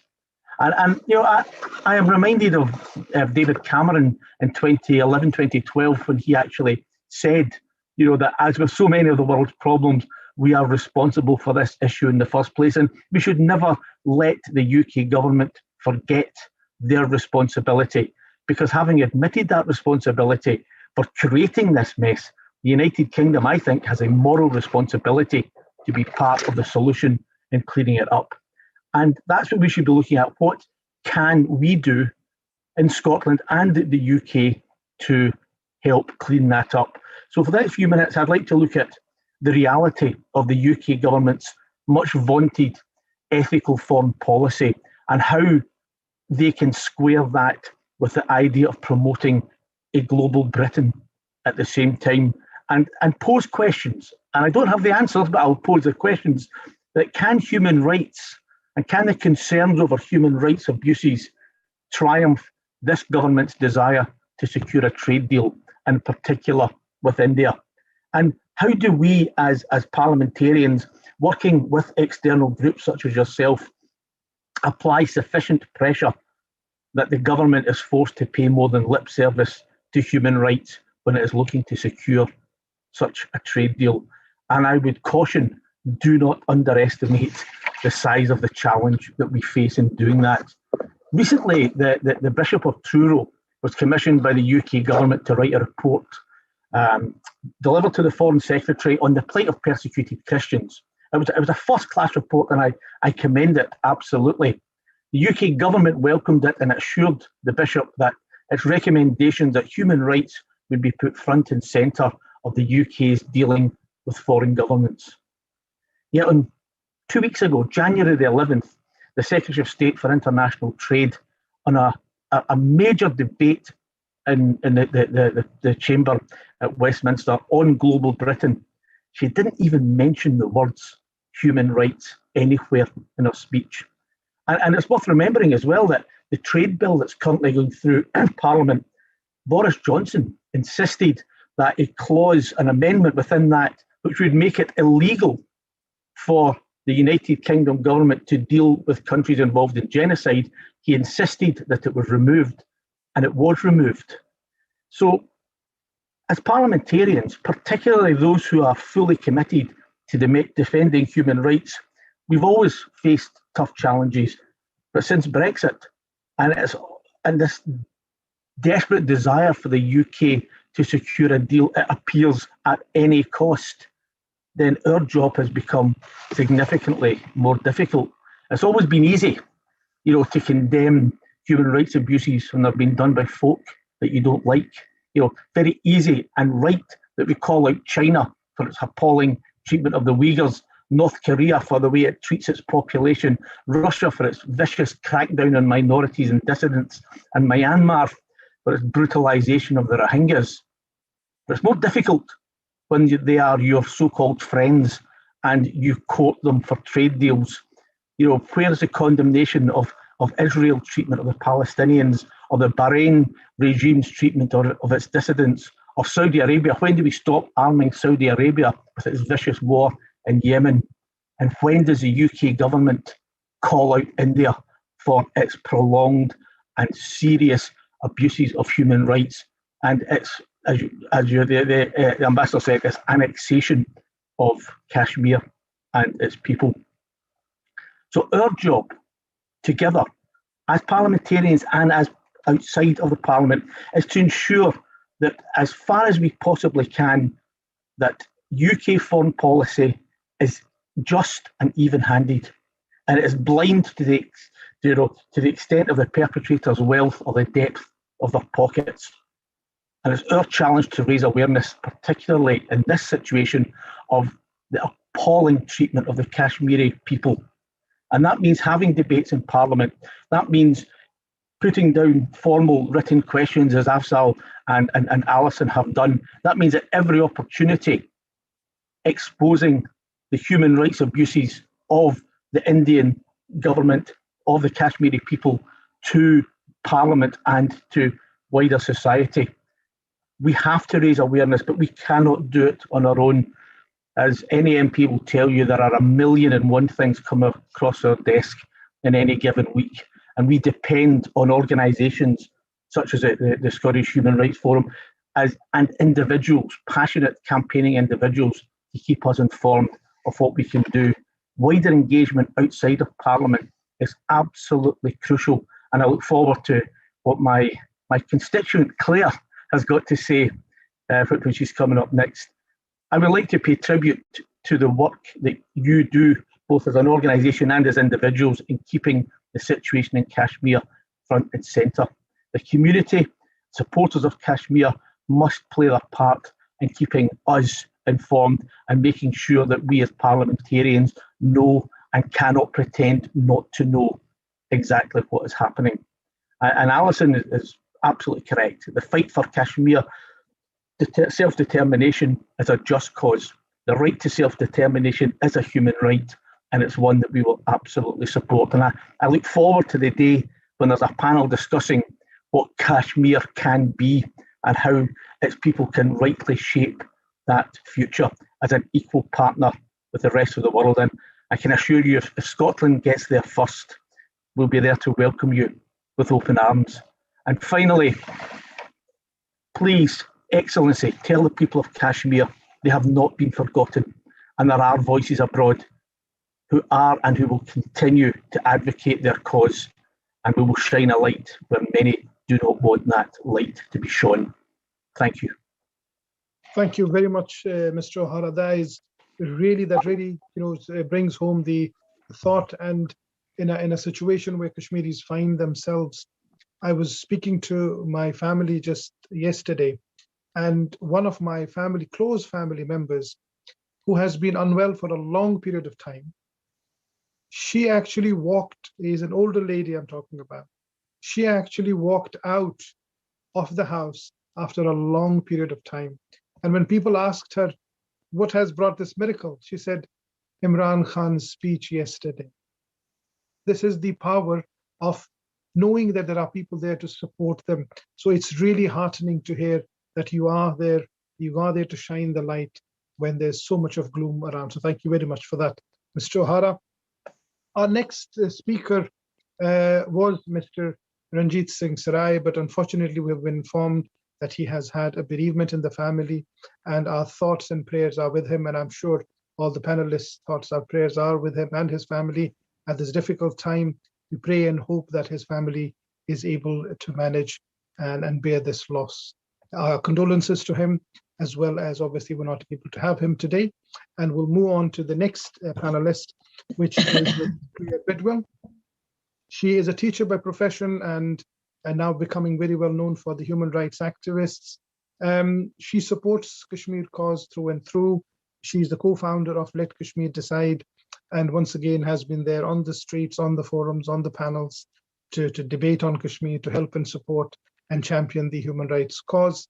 And we have her today with us, and her topic today would be role of civil society to prevent oppression of the people of Kashmir. Good afternoon. Thank you for inviting me along. I mean, I'm honoured to be part of the Scottish Human Rights Forum anyway, and congratulations to Dr Gill for getting everybody here. I mean, it's been amazing to sit here and listen to this, and I feel a little bit of pressure speaking after everybody I've heard, and particularly with Mr Afzal Khan saying that this is one of the best panels he's sat on, when I know how many he has sat on. So I'm hoping that I can deliver and follow on from that. I'm very grateful to everybody for everything they've said. It was really informative. So my topic is the role of civil society. And I think, it's making it clear here that this has been a disputed territory for 73 years, I think we're in the 74th year, as you said, partitioned by the UK government and then left in the hands of other countries with the promise, United Nations promise, that they could go on one day to determine their own future. And in that time, in 73 years, we've seen thousands of deaths. There are missing people, mass graves, rapes used as a weapon of war, horrendous atrocities and wars. So we know that Kashmir has been under siege now by the Indian government for about 560 days, where they went in and revoked Article 370-35A, essentially removing their right for self-determination under the United Nations articles and charters. We've seen in that time, political leaders locked up. We've seen young men and husbands all locked away because of any threat that they might stand up against it for no faults of their own. And again, as we're saying, rapes, and we've got 9 people. There's 1 soldier for 9 people in there, which is just ridiculous. So anybody raising their voice is clamped. We've seen Amnesty India have shut down after revealing research of the human rights abuses. The Indian government shut them down. We've seen a research of a disinformation campaign, which has showed the power of the Indian lobby. Already have been working for years at this, feeding false information, mainly against Pakistan, but feeding this false information about terrorists, about all these different stories to make Pakistan look bad. And then that information out there, that's in our European Parliament, it's in our academics that have taken this on board and believed it, and so have created lots of different narratives. We've seen the demographic changes going on through Kashmir as Modi moves in, so many more, allowing anybody to move in there, so an increase in Hindus. I guess his hope there is that when it comes to, if United Nations step in and give the plebiscite, then he's moved Indians into Kashmir and then they would vote to go with India. So we don't have a lot of time. And we've all seen the way the Indian government are behaving towards the Sikh farmers, who are just raising voice to protest, and they're putting all sorts of things in their way. We saw Rihanna do a tweet the other day, this is civil society, the power of a tweet. And all she simply asked is, why aren't we talking about this? And suddenly everyone was talking about it. And she's been banned, I think she's been banned, her Twitter account's been banned in India, and the Indian government roared up against it. Greta Thunberg was another one that stepped in to speak. And the next thing you see, burning effigies of her in the streets in India. So we are seeing something that is a threat to the world. And with all respect, all the legislation that's in place, all the, it's very antiquated. So we all can't act just because of these things in place, and it's ridiculous. So essentially, anyway, civil society, I believe, for me, it encompasses us all. Whether you're working at the United Nations, whether you're an MP, whoever you are, you're all part of civil society. But I've taken it for this talk really for those in ordinary society, if you like, civil society, and any group that are campaigning for humanity, and indeed every single individual. And this has been part of my route, that this belief, one person can make a difference. You don't have to see something that gives you that sense of injustice. You don't have to just sit and take it. You can do something about it. So, and I think, indeed, it's like, oppression of one is oppression of all. And that's why it's important for all of us to take that stance. And again, we're humans, where the rights are being abused, we have to take it personally, because it is personal. We're all humans on this planet, and it could be any one of us. So, you only have to imagine right now your neighbor. If somebody visualizes their neighbor and a soldier went in there and raped the daughter in front of a mother, cut the throat of the father, you'd be, you would not be sitting there not doing anything about it. So just because it's happening on the other side of the world, it doesn't mean we shouldn't speak up for it. So civil society encompasses, for Kashmir, so many groups. The environmentalist groups need to get involved and need to take a role in this. It's the heaviest militarized zone in the world. There is evidence to show the mountains on one side is eroding because of that act. So there's potential there for the big groups, the environmentalists, to step up and have their say. They've got the information about how it affects globally. So, there's about making links with those people again. And again, to mention Greta Thunberg, there's a big scope there to get the likes of that movement involved. And anybody that cares about the environment, if that's the thing that you work for, then step up and speak for Kashmir. Amnesty also, I believe it's on the UK agenda this week. So we need to push with them. Their key theme is to get a humanitarian aid envoy research group into Indian-occupied Kashmir to assess the situation themselves. Now, I believe I'm right in saying that the UK government have spoke with the Modi government about having access to Kashmir, and the embassy over there has been told, yes, you can go in when the situation allows. So, that is a step, but it's not good enough. It's like, well, let us, it's like shutting the door, as they say, after the horse is already bolted. Stop the War Coalition. There's anybody against that, because we're looking at weapons being sold over to India and Pakistan, and then being used against the Kashmiris with this ceasefire line that's meant to be a ceasefire line, which people are ignoring as well. That's very important for people to focus on. Palestinian activists that we have quite very good close links with, they're under illegal occupation also. So this is a part for them. And I've always believed if we can find the solution to the Kashmir crisis through the United Nations, the mechanics that we need to trigger that will then trigger off elsewhere. So it's important that people everywhere, whoever you are, raise voice. Social media is so powerful. You cannot underestimate one post on your page, who might share it, where it might go. There are so many groups out there. I mean, I myself, when we set up Let Kashmir Decide, it was a Facebook group, and it was by the two of us, one from Kashmir, one from Scotland. And the idea was to the voice on the inside, the voice on the outside, and get the messages out and in. We had so much in our Facebook group, the stories, as Alison Thewlis was saying earlier, we've got the documented evidence within our group where people have shared the discussion, the talking. Many Kashmiris, when they were under siege or locked down, but not for their protection, blockade for 8 or 9 months, but some their voices out and unsuspected. So we had horrendous stories in there. Unfortunately, when our group was at 3,500 members, Facebook closed it down, went against their community standards. But all we were doing was sharing stories of what was happening to human rights. So it's funny how it's, not acceptable for it's not acceptable for Facebook, but it's acceptable for the world. So we're building up again. We've got 1,500 members. I am very sad to report about half an hour before I came online, Facebook have disabled my own personal account. So that's something I will need to follow up, but that's what we're also working against. And I'm going to be as bold to say that that's Indian lobbying power in there, getting at things that the narrative always goes towards India. So we are now finding ourselves in a situation when any of us try to speak up, we are clamped. Now, today's news coming out of Srinagar is heartbreaking. There is a man whose son was killed in a so-called either fake encounter, or he was caught up in something and his son was killed, and they have not returned the body.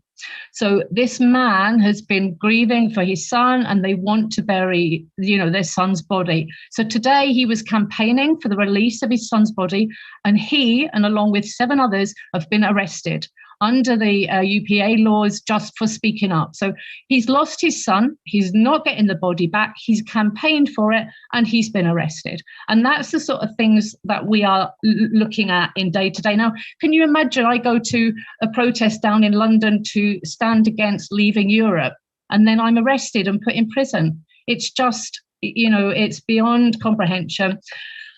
But many others on the panel here. So what I like to do is look at solutions, it's solution focused. Where are we now? What is happening, and where do we need to be? So again, the ordinary person, as the members of parliament have said here, they're gaining more in strength. They're ordinary people like you and I, and they don't have all the information, all the knowledge, if that's not shared to them. So it's really important that the ordinary person, anyone listening here today, you write to your MP. The more people that besiege them, the more they're empowered to act. If they've got 1,000 letters, emails coming in about Kashmir, then they'll be carrying that power of 1,000 people. So it's really important, and hats off to my MP, because he's been really supportive in my journey, and which is great. And that's been encouraging, because you can see the power of what you can do when your voice is heard. We are hoping in Scotland, and this is something maybe that we're looking, we've got a group of us, we would love to see an SNP Friends of Kashmir set up, because then that could add more voice to the cross-parliamentary group that Asil Khan was talking about. And I think in Scotland we can have a big job, and it's on the onus of all the Kashmiri activists and Kashmiri supporters and the Scottish Human Rights Forum in Scotland to work towards and supporting with our government. Although we devolved to the UK, I think the power that we have of being a thorn in their sides, and we could be a strong voice for Kashmiris because of that link for self-determination. We know how it feels.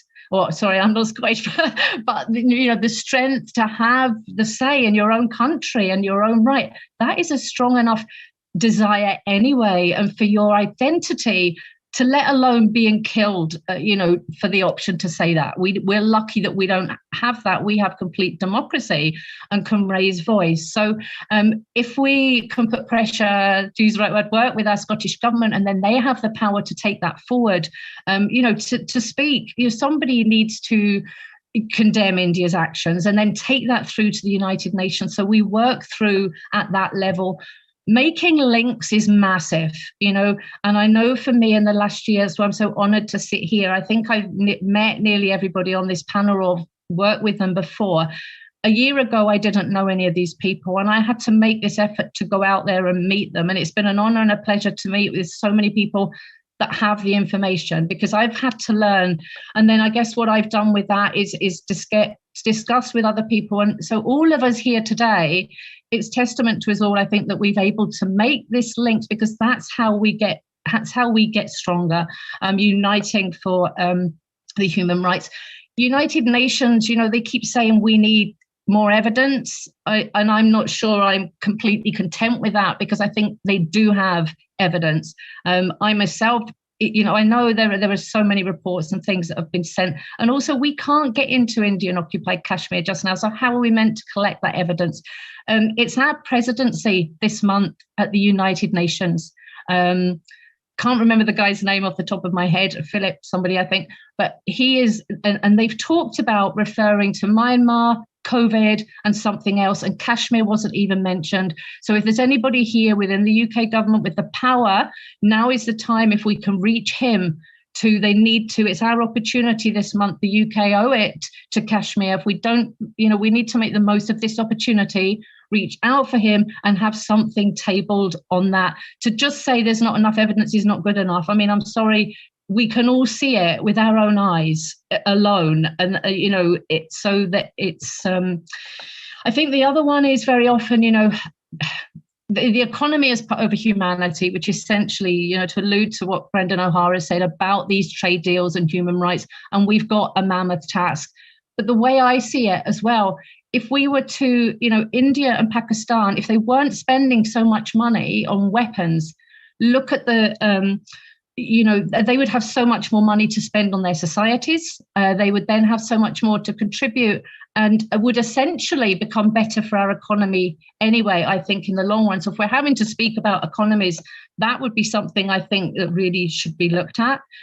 I really am sad every time I hear, and that's what Asil Khan said about the policies, every time we hear a member of parliament talking about illegally occupied Kashmir, they have to say, Indian administered Kashmir, and that's so it's not right. They are illegally occupied, but that's such is, I guess, the policies that they have to adhere to. And of course, it downplays it.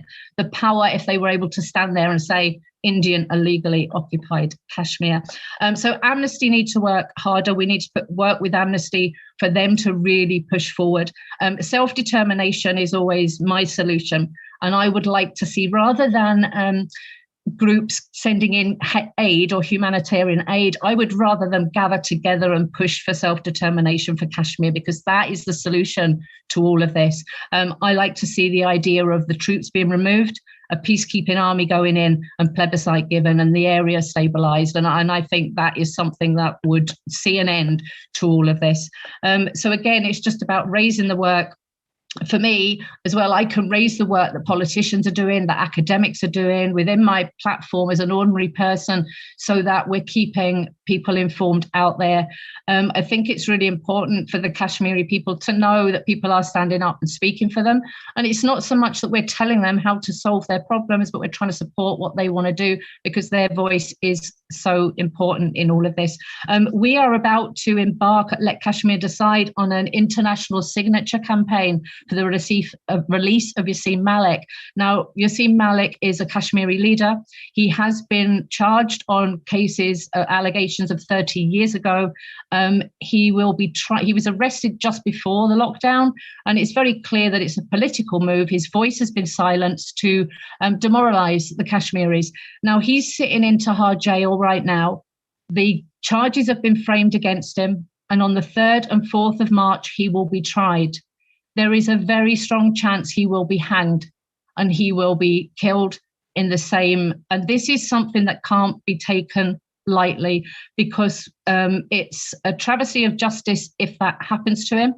And secondly, you know, the instability that would cause. I'm sorry, colleagues. Sorry to wrap up. Yes, they do apologize because we are. No, that's fine. Yeah, no, I'm getting used to the end there. Yep. So that's something we're going to be campaigning for and pushing through. And it's threefold. It's to save a life. It's to raise awareness. And I think what I would like to say before I go is that India saying us interfering in their affairs is not fair, because it's like a domestic abuse situation. If you saw a domestic abuse situation and you were told it's our internal affair, you would not walk away. So that in India's, that's not fair, that's not right. So that's why it's really important that all of us, you know, work together to see to peace and an end to all this hostilities. Thank you. Thank you. Thank you very much, Claire, for that insightful, views about how the whole civil society, we are all part of that, and how things can be done in practical ways. I've got a few questions, and I must say that because the questions are coming, I'll follow the same pattern as I had followed for the panel. And if I can request all the panelists, because we've got such less time left, 1 minute maximum for the question or the answer. The first question has come for His Excellency Sardar Masood Khan Saab.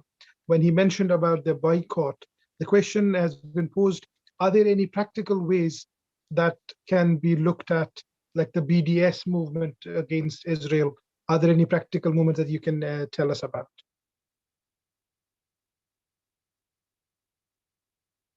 I'm not sure if I can see. I think he left. I think so. Okay, so we'll pass the question definitely on to the President. The next question is for Mr. Kazi. Question is kind of a straightforward one, which says, we were really impressed by your description of the 7 points that you mentioned. Has this been shared with the Pakistan government, and has there been a response? I think you're on mute, Mr. Kazi. You'll have to unmute yourself. Yeah, please.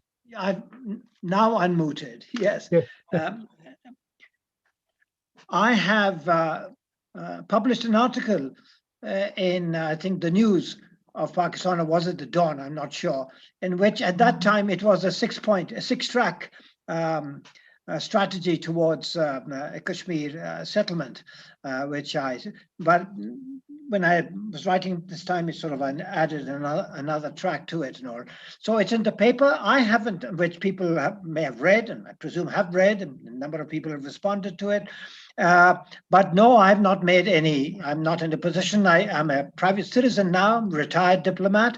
So I'm a member of some consultative groups with the government also, the Foreign Policy Advisory Forum. So there we get to exchange views, and I've had the opportunity to exchange my views there. and the foreign minister is the chairman of that group, so we do have that opportunity.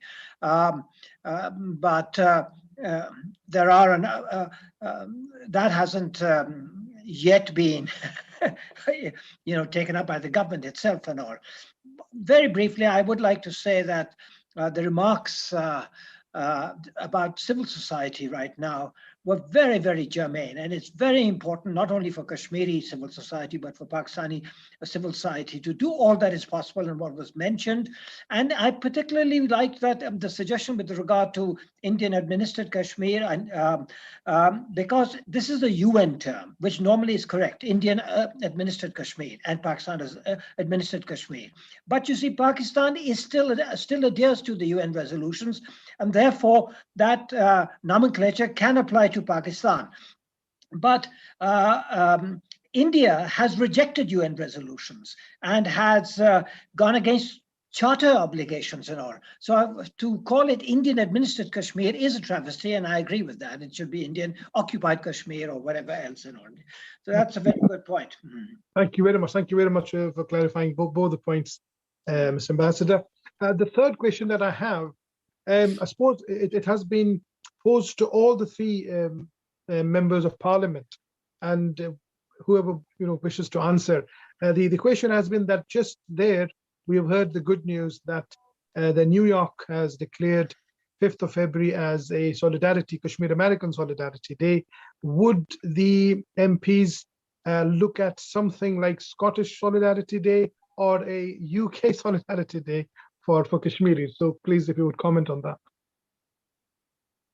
I know Alison, Mr. O'Hara, or Mr. Khan. I would say one from Scotland and one from England, probably. That might be a better idea to answer that. Alison, would you go ahead, yeah? Or Mr. O'Hara? Thank you very much. I think that's a really good idea, and we need to use all the mechanisms that we can, wherever it is, whether it's Glasgow City Council or the Scottish Parliament or in the UK Parliament, to highlight the case of Kashmir. And I think if the state of New York can do this, I think it's definitely up to us to do what we can to raise this issue and to put forward a proposal as they have done. Lovely, thank you. Mr. Khan, Mr. Afzal Khan, would you like to comment about the English part of it? Oh, sorry, I can't see. I am not able to see. So I hope we haven't scared him away. Oh, this guy, there he is. There he is. I think you're on mute. Mr. Khan, I think you're on mute. Assalamu alaikum. I thought you probably think it's my turn and I run away now. Now, look, I just want to say quick replies. First of all, of course, the more we organize, the better it is. But I want to say, in England's point of view, many of the councils actually have already passed many resolutions, including marking this day. I know for myself in Manchester, we have a number of times, and we every year mark this in Manchester. I know of Rochdale Council with that as well. So I think this is already happening, but those areas and cities, they don't. It's a good one to sort of develop so that you can do it on local level. And the second quickly I want to use within a minute is, the question of boycotting and the trade and all that. So first is, individually, you are free to do what you like. So if you want to boycott something, it's up to you. And the second is organizing. Nothing stopping you organizing it. Third is getting to the government level. Of course, that is more tricky. And of course, we can see how things are developing. So the more pressure is developed, and the more chances you have of success. Lovely. Thank you very much, both of them. The next question I have is for Dr. Faisal.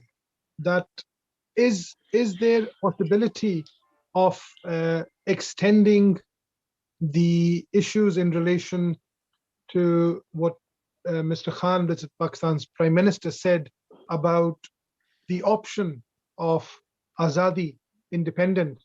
Is that something that would help Kashmiris at the moment, or is that a political gimmick, as the words put in the question? Thank you very much. I think first I really would like to endorse what Claire Bidwell was saying, because Yasin Malik case is a very important case because he's a symbol of resistance. He's our hero, he's our leader. So absolutely. I would really appeal to the members of Congress, members of Parliament who are here, if they can write to the UN Secretary General about that. So, let me tell you that Arundhati Roy has said it the best. Arundhati Roy said on August 3rd, 2019, people asked me, what do the people of Kashmir demand? So she said that the people of Kashmir have been saying it for the last 70 years. People of Kashmir, this is her quote. People of Kashmir have been saying it with their blood. People of Kashmir demand nothing but the right to self-determination. I think we must emphasize the unrestricted right to self-determination. I think Ambassador Jahangir Qazi, he hinted towards that. So that includes everything. So right now, if we are really going to divide our energy between accession to Pakistan, accession to India, and independence, and the answer was, by the way, given by Yasin Malik and Muhammad Sayyid Ali Gilani. Sayyid Ali Gilani is the symbol of accession to Pakistan.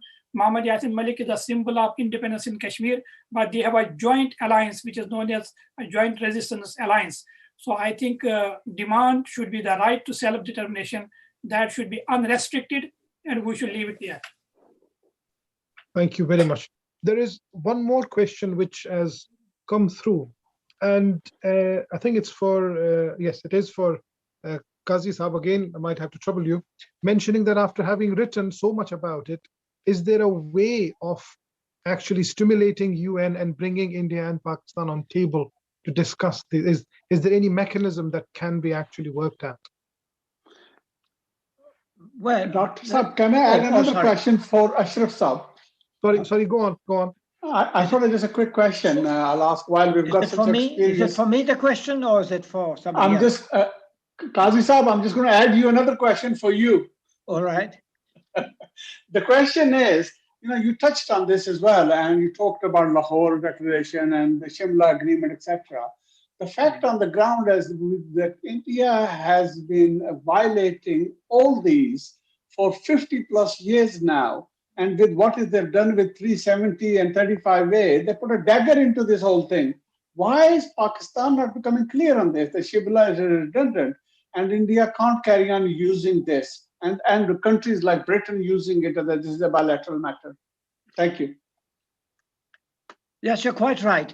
I mean, personally, I think our government is thinking about this, but there's always a certain kind of diplomatese in which we try to convey our toughest messages also, so that we don't violate the rules of decorum, etc. I'm no longer a diplomat. I'm now just a citizen, and so I'm a free person, and I allow myself certain freedoms to speak very bluntly here. Now, with regard to India, yes, India had made it absolutely clear, not only through policy, but through words, that they are not interested in any dialogue with Pakistan. What has happened has happened. It's a fait accompli. India is too big and important for anybody to do anything more than remonstrate with.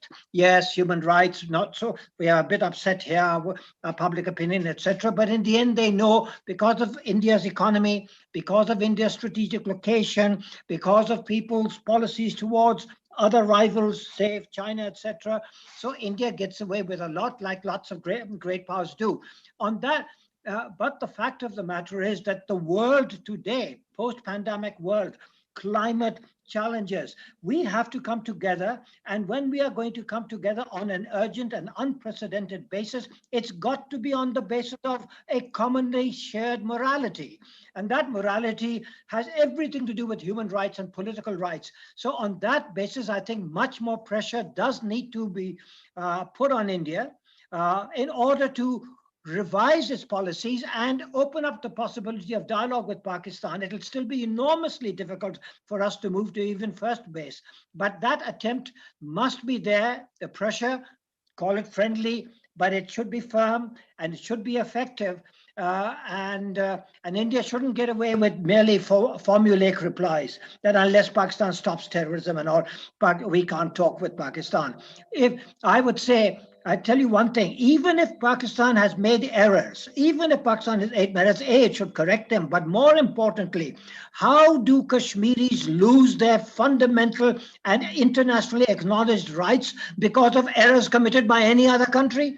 Their rights inhere, their rights subsist anyway. So the world has an independent obligation towards the people of Kashmir because of A, their rights, and the resolutions, and B, the enormous gravity of the situation. India and Pakistan are nuclear weapons powers. We don't even have a shared nuclear doctrine amongst each other, even though there is no warning time between us. And anyone who reaches a first strike capability would totally destabilize the situation, since there's no method whereby we can sort of mitigate the obvious dangers. And so obviously this is the most urgent issue. Everyone talks about China and America, might they go to war, etc. No, they're too organized. They're not going to just make errors. But India and Pakistan, being nuclear weapons powers, could make fatal errors, and there's no time to correct them. So the world needs to take care of that, but you cannot do it by imposing restraint. You have to find something whereby we can come to a win-win situation. I know compromise is not very popular, even amongst our public opinion, certainly not Kashmiri public opinion, because right and wrong are so clear. So clear, how can there be compromise between right and wrong? And yet, in this imperfect world, we simply have to go for something which is gray rather than white or black. But primarily the people of Kashmir need to be happy with whatever the outcome is, and their views have to be ascertained, whether through a plebiscite or equally valid objective mechanism. That can't be done away with. India, big part, so it gets away with, because Pakistani public opinion will always put pressure on the government to not accept a fait accompli imposed by India, especially if it's through genocide or something approaching genocide. So the world has to sort of come in much more actively, otherwise it's betraying itself and the peace of the world and maybe the future of human civilization. Thank you very much once again, Mr. Qazi.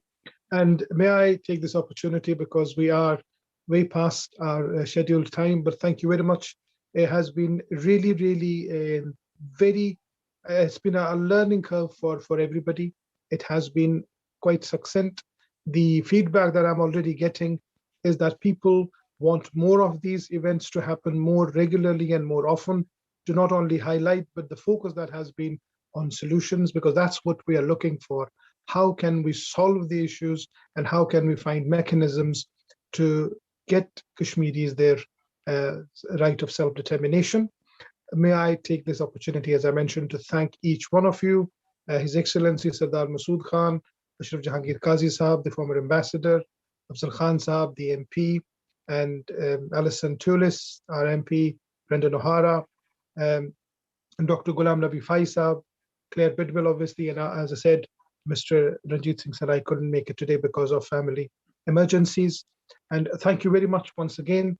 And one point which I wanted to mention again and again is that the message from the Kashmir, because I have regular contact over there, is that we will not give in, we will not give up.